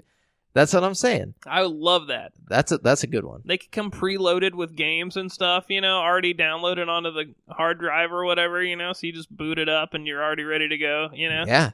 And then they could set like if they could just make fucking PC gaming more user friendly in general. You know what I mean? Like, or Okay, not only that, but also if they want to show off what their PCs can do, you know how you pay the $15 to hang out in there all day? Yeah. They have a section that's PC gaming where like you and use the Wi-Fi to play section, shit. You know how like Apple stores have like the Apple Genius or whatever? They have like a guy there who knows like everything about PCs, and he like will help you if you have questions of like your build for your computer, or like if you need, you know what I mean? PC repair. Yeah, the PC repair. Oh, and if you like pay a subscription service, they'll like clean your consoles or repair your PC or whatever. Yeah, why not? Why don't they repair consoles? Well, up until recently, it was kind of like if you tampered with the inside of the console, it voided the warranty or whatever. But remember when we read about it a little while ago? They changed the law, or they didn't change the law. It's illegal to do that. Yeah, they can't do that. So now, I mean, you could totally do that, and your warranty would still be fine.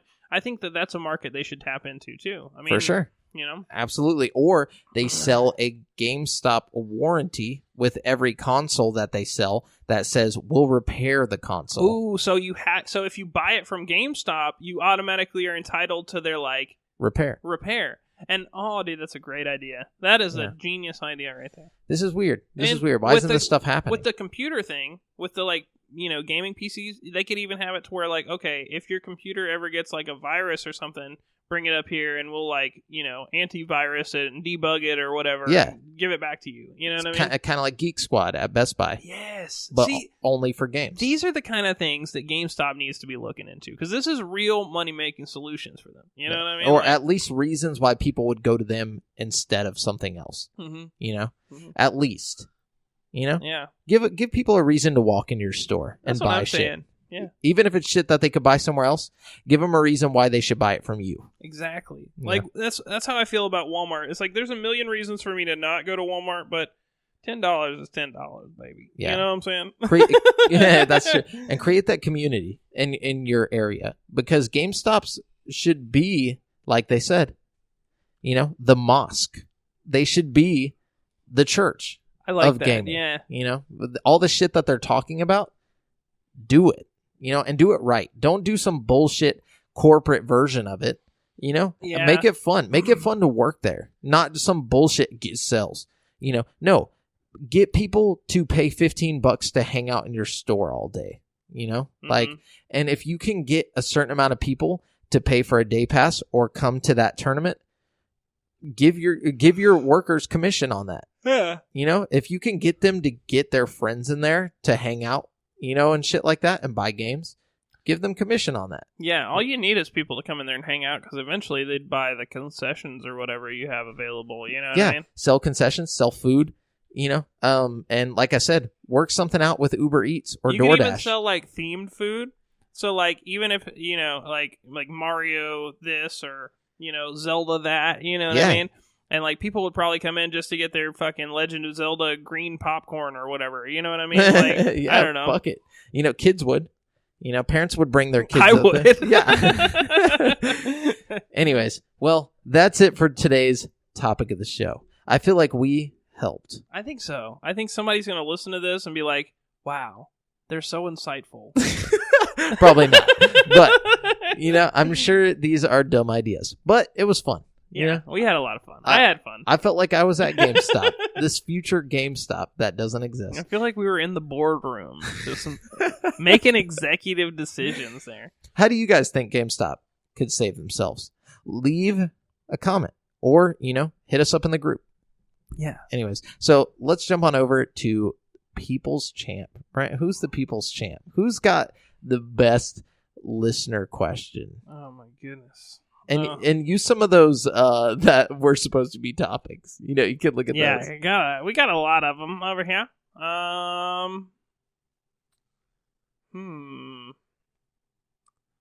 Okay. Ooh. Man. All right, I got Chad here. Chad McLean. Ooh. Gotta give it to classic. Old Chad. A classic.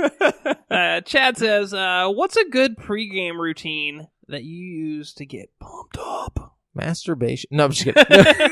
I'm just kidding. Maybe. No. I'll tell you what I do, Chad. What do you do? I chug a Bang energy drink.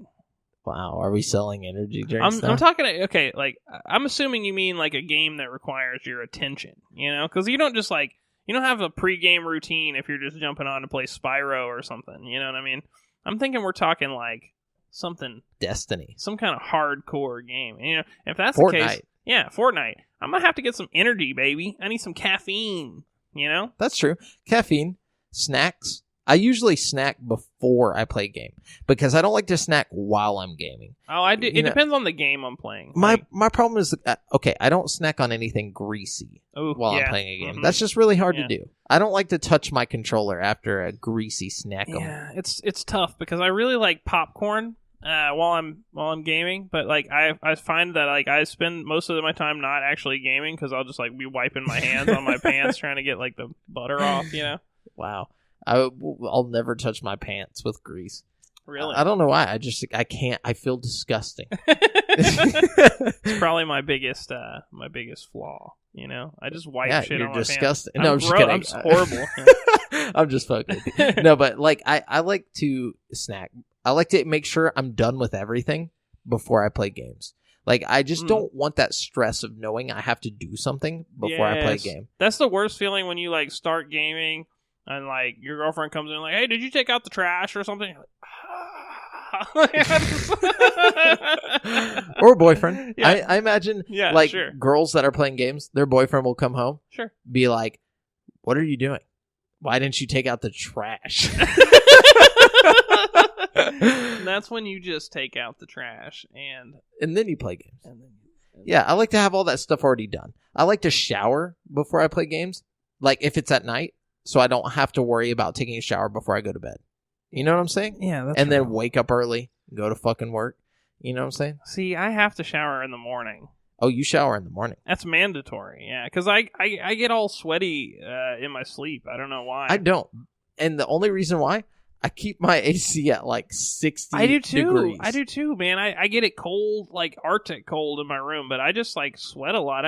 I don't know. I think I just have like intense dreams or something. I just wake up. Intense, dude. I just wake up sweaty, dude. I don't know. Like, it's just one of those things. Like, I couldn't go through my day after waking up like in a pool of my sweat. Like, fuck no. Like, I don't sweat at night, but I do wet my hair every morning. Like, I do have to put my head in the shower. That's another thing, dude. If my hair doesn't get wet, it's just I look like Christopher Walken the whole day, dude. It just doesn't work. You know. Wait a minute.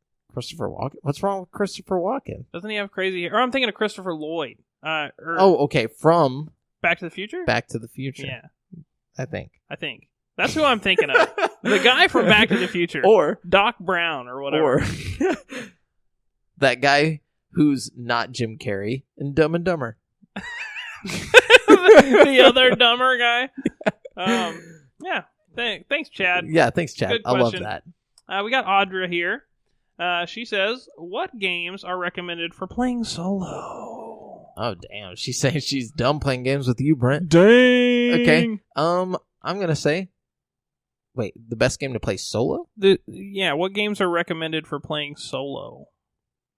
You know, I'll go ahead and say The Last of Us. That's a solo game. Playing that one right now. Whew. Uncharted? That is hot. Oh, yeah, Uncharted's good. God of War 2018, or any of the God of War, but the new one is excellent. Mainly 2018. Mainly the new one. Yeah. Don't go play those old. Yeah, Until Dawn, a lot of really good one-player But that's games. Also a good game to play with someone else, just because it's fun. It is, yeah. Like to make decisions with people. Horizon Zero Dawn is one you'd want to be by yourself when you're playing. Yeah, Telltale. Yeah. That doesn't exist. No, yeah. Yeah, good question. Thanks, Audra. So we got Jeffrey here. He says, so what has been the most comical side quest you've ever played in a game? Well, that's kind of a hard one. Wow, that's really hard. I would say, a side quest? Comical side quest. I know there's the dog. From Skyrim? Yeah. That was pretty funny. I feel like I've played something funnier than that, though. I just can't think of it right now. Yeah, me too. It's got to be something from like a Bethesda game or like The Witcher. I was about to say, there's got to be a good like side quest in Fallout. There's some real funny stuff. That's one of those I'll have to come back to. You know, That would be a good one to do as a topic. Like that would be a good topic. Like funniest, like side quests. Yeah, just funniest quests and side quests. Yeah, I like that. We're gonna save that. Okay, yeah, we'll save that. Thanks, we're saving that one. Good one, Jeff. And we'll mention that you gave us the idea. Yeah, in the topic. You'll be one of. Oh, you could be our first topic that we do. Jeff, you're the topic. No, just kidding. You're the guy. We got Heather here. She says, "Hey, Heath." No, I'm just kidding. Hey, what if people called you That would just Heath? be horrible, dude. What if Hey, that Heath. was a nickname? That is for Heather. There's so much there. Heath. Heath. Anyways, Heath.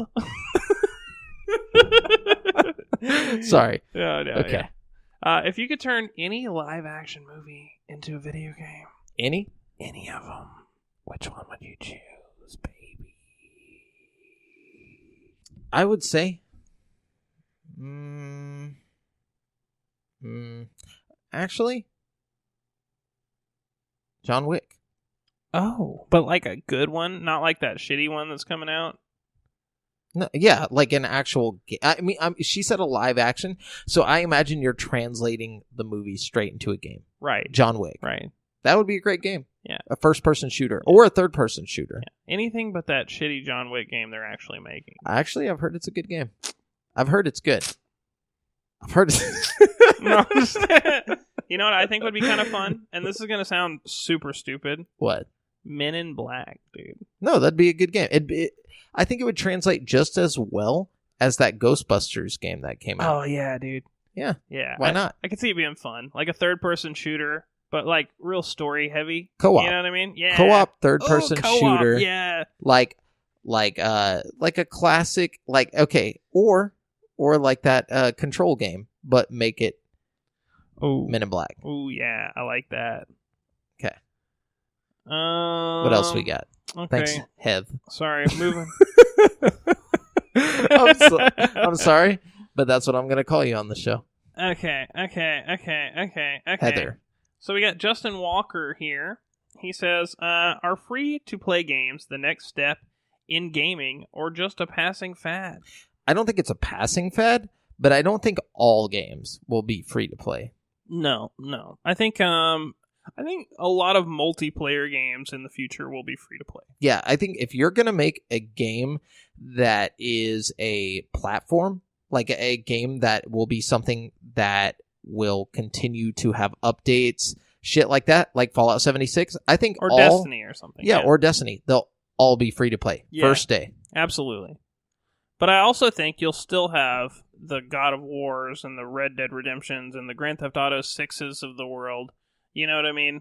That we'll have a sick campaign. I think the requirement, I think what people will in the future will end up being paying for is the sick campaign. Yeah. And I think that the price of games is going to dramatically drop in the future. Like, I think we're going to go down to like $30 or $40 games for like these sick campaign games because like the multiplayer is going to make all its money from the microtransactions or whatever. You know what I mean?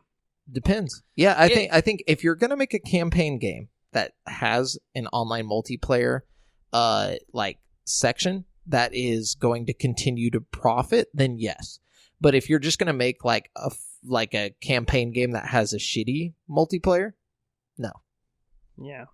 It won't save money. Yeah, I think so. I think you have to have a good game for the free-to-play formula to really work. You know what I mean? Or at least a decent game. You know what I mean? Yeah. Because there's lots of free-to-play games out there that just crash and burn. You know what I mean? Like That's true. I don't know. It'll be interesting to see. I don't think that's going to be an immediate thing. You know what I mean? But I think over time it'll become a lot more prevalent. Yeah. He also says Fortnite and other battle royales are making just as much, if not more, than AAA titles now. It seems. Oh no, that was just that was just a little comment. Like a little comment on the free to play. He says also loot boxes are loot boxes a predatory marketing strategy? Only if it affects the gameplay. Only if it makes somebody better somehow.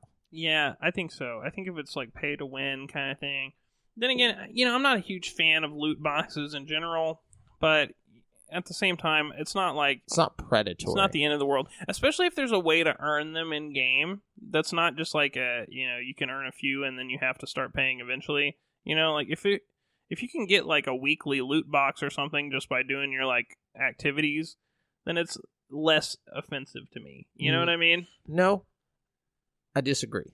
Just because if it's going to affect how good you are. No. I don't mean it like that. You just mean like I just mean in general. Like, if it's cosmetic, that's fine. It's even more fine to me if there's a way I can get those loot boxes without paying for them. Yeah. Like, Pokemon Go is a good example of that. Like, and never at any point do I feel compelled to spend real money on Pokemon Go, but I know that if I needed a couple extra Pokeballs or something, I could. You know what I mean? Yeah. And I have spent a single $1 on Pokemon before.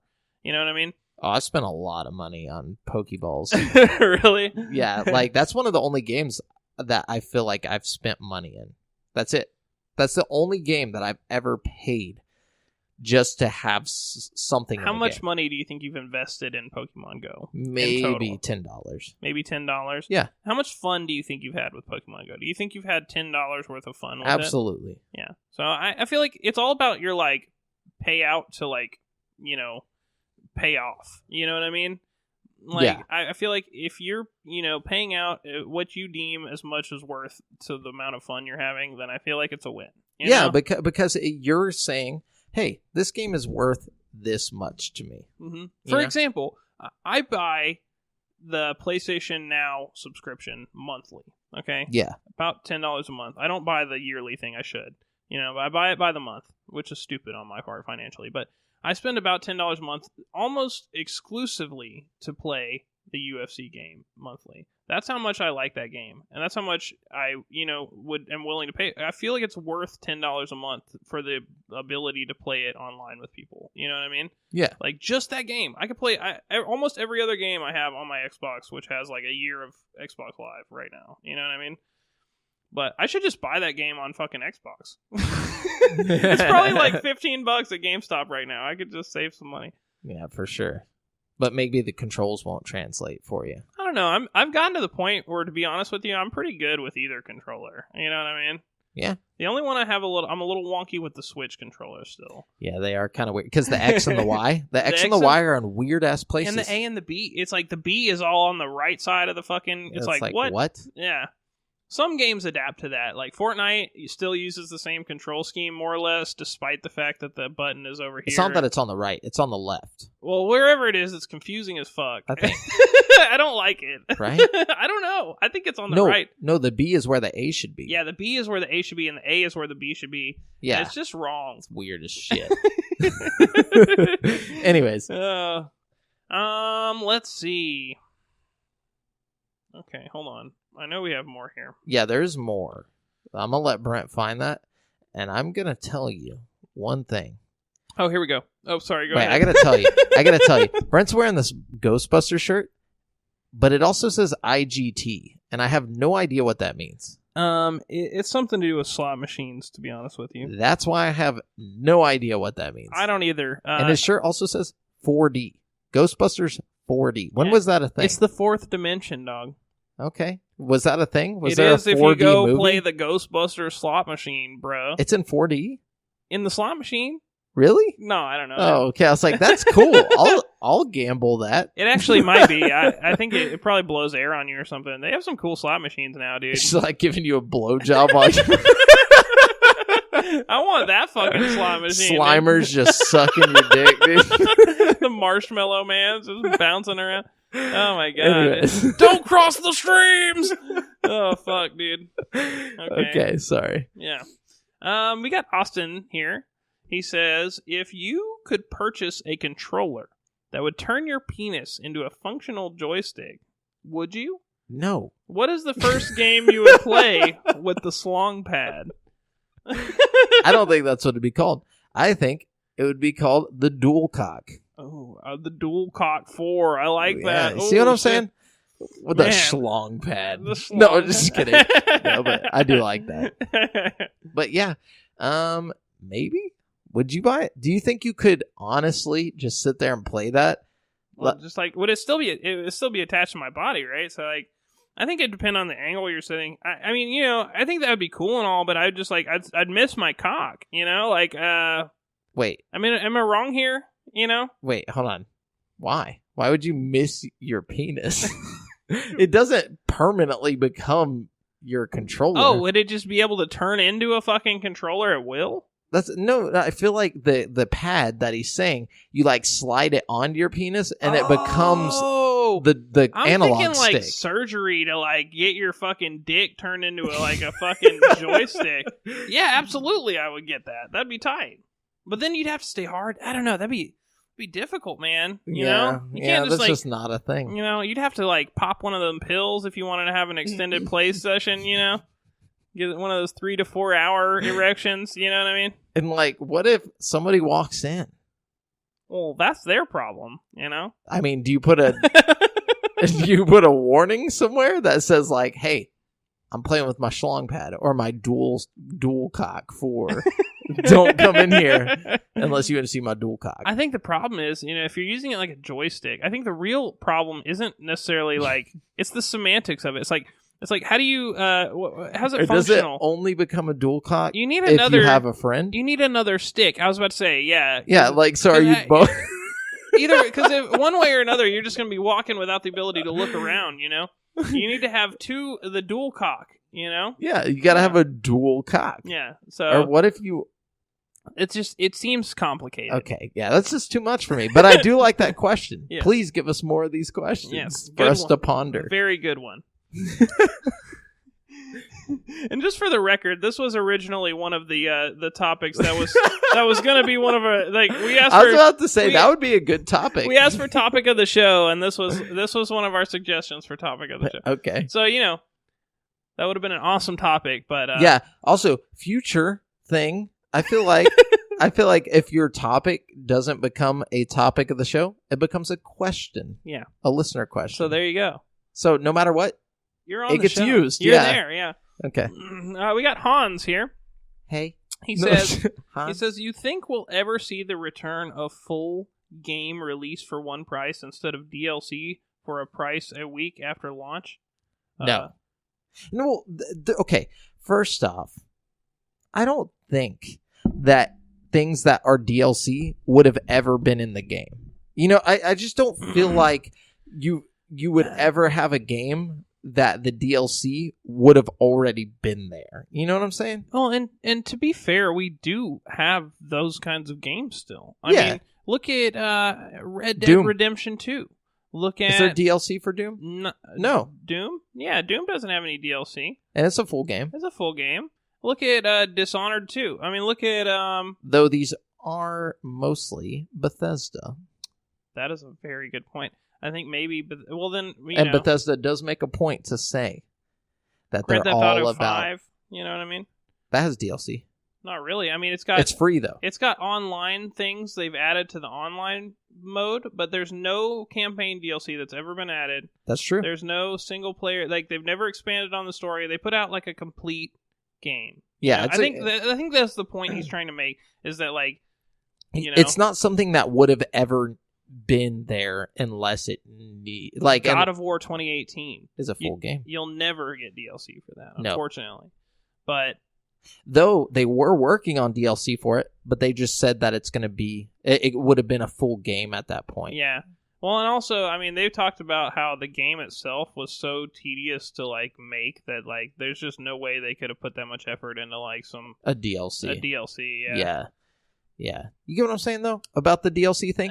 I feel like most places aren't like, okay, let's make a game, but save half of it to be DLC. Mm-hmm. No, I think DLC is just shit that they were like, ooh, what if we added to this game? Yeah, like halfway through. Then again, I think there are exceptions. I think some studios do that. Like, I think Ubisoft is a really bad culprit of that. Yeah. Like Far Cry, all the DLC for these Far Cry games is like, obviously bluntly made way before, like they're making that shit at the same time they're making the normal game. Of course, you know what I mean? Of course.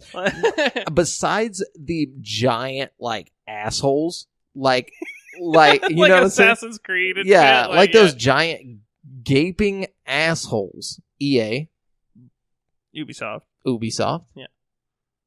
That's about it. They're pretty much they're pretty much the worst culprits of it. That Insomniac had that kind of thing going with that Spider-Man game that came out. Like, they had all their DLC mapped out from the day one, which that shit pissed me off. It's like, at least like wait a fucking week or two after the game drops to make us think, and then tell me what the DLC is going to be like. Make me think, that you actually try that didn't mean to do this. Yeah, maybe. Yeah. But other than them, everything's fine. I just don't think that's a problem. Same. We still got Hans here. He says, or is he just commenting on it? Or no, actually, that was pretty much it. Let's see. Okay. We got Jeffrey here. He says, I think for a show, or no, sorry, this is his topic. Oh, this is actually a good one. Wait, okay, we'll save this one because this is... Wait, is this the same Jeffrey that gave us the other topic that we thought would be a good topic? I think so, yeah. Jeffrey... Lewis. Yeah. Okay, just making sure. I don't want I don't want people to think there's two different Jeffreys. I'll go ahead and read this just because it's good, but I think we'll save this for a topic. He said, the biggest personal letdowns in games that you and Jamel have suffered from video games, from bosses to the releases that never quite made it to the shelf. Oh, hell yeah. That's a topic. That is a banger of a topic. I just put a heart react on that. So I hope you know you just got heart reacted, brother. Yeah, that will become a topic. Yeah, for sure. Okay. Yeah. So we love you guys. Thanks for the questions. Excellent questions, guys. Definitely. Thanks for all the listener questions.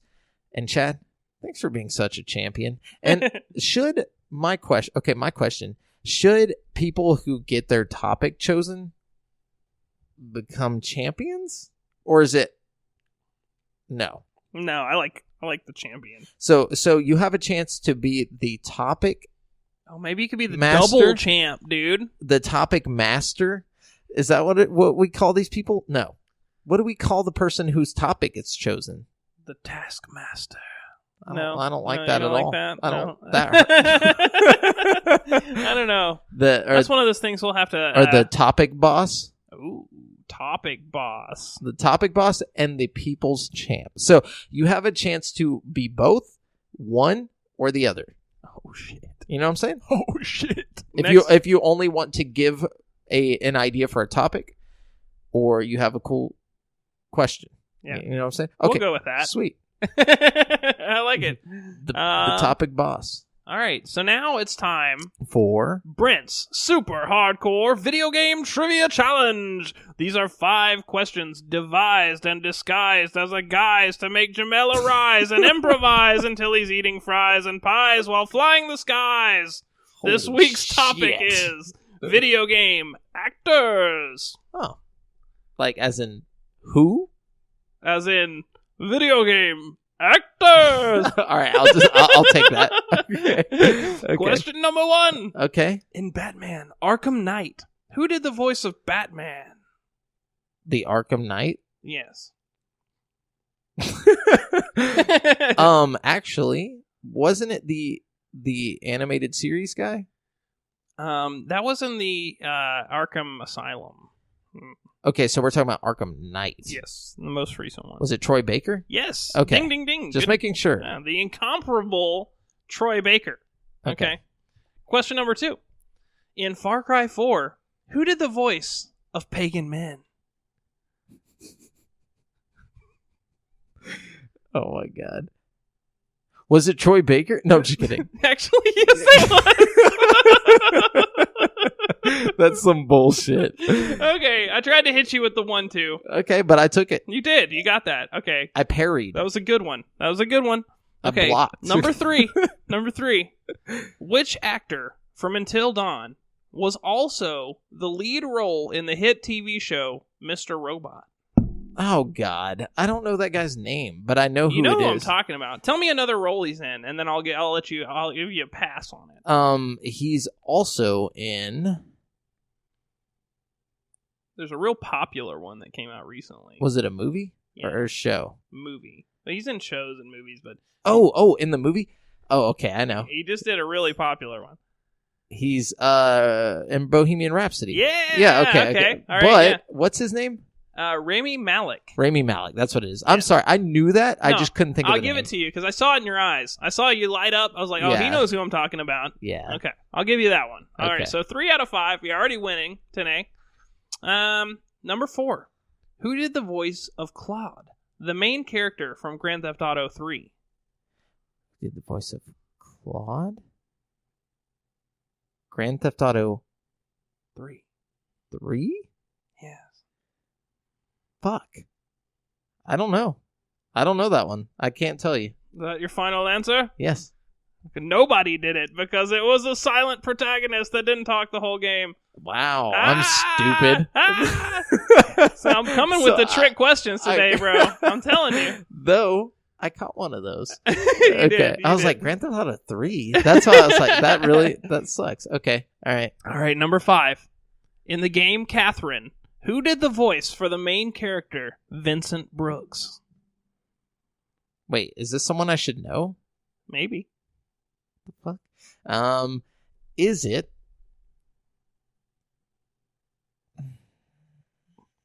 Troy Baker? Fuck! You got it! It was Troy Baker. Why is he the guy for everything? I don't know, man. It's always Troy Baker. His list of credits is ridiculous. Amazing. I mean, he is seriously one of the most accomplished voice actors that a lot of people outside of the video game industry just don't know about.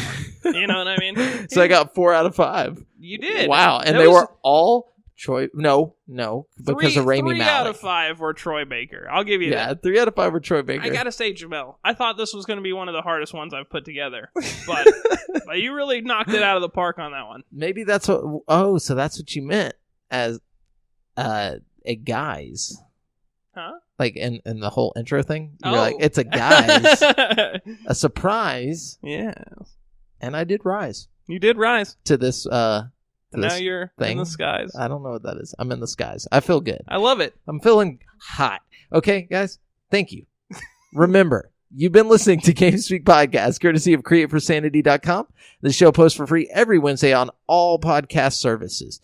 Be sure to submit any questions you want read to the show to GameSpeak Podcast or to the GameSpeak Podcast Facebook group at facebook.com/groups/GameSpeak Podcast.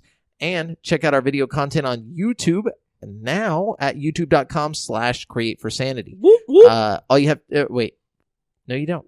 And if you want to stay up to date with your boys, you can find me on Twitter at the handle @JoffreyJamel and Brent @Brent has one. That's the number 1. And check out the GameSpeak Podcast Instagram.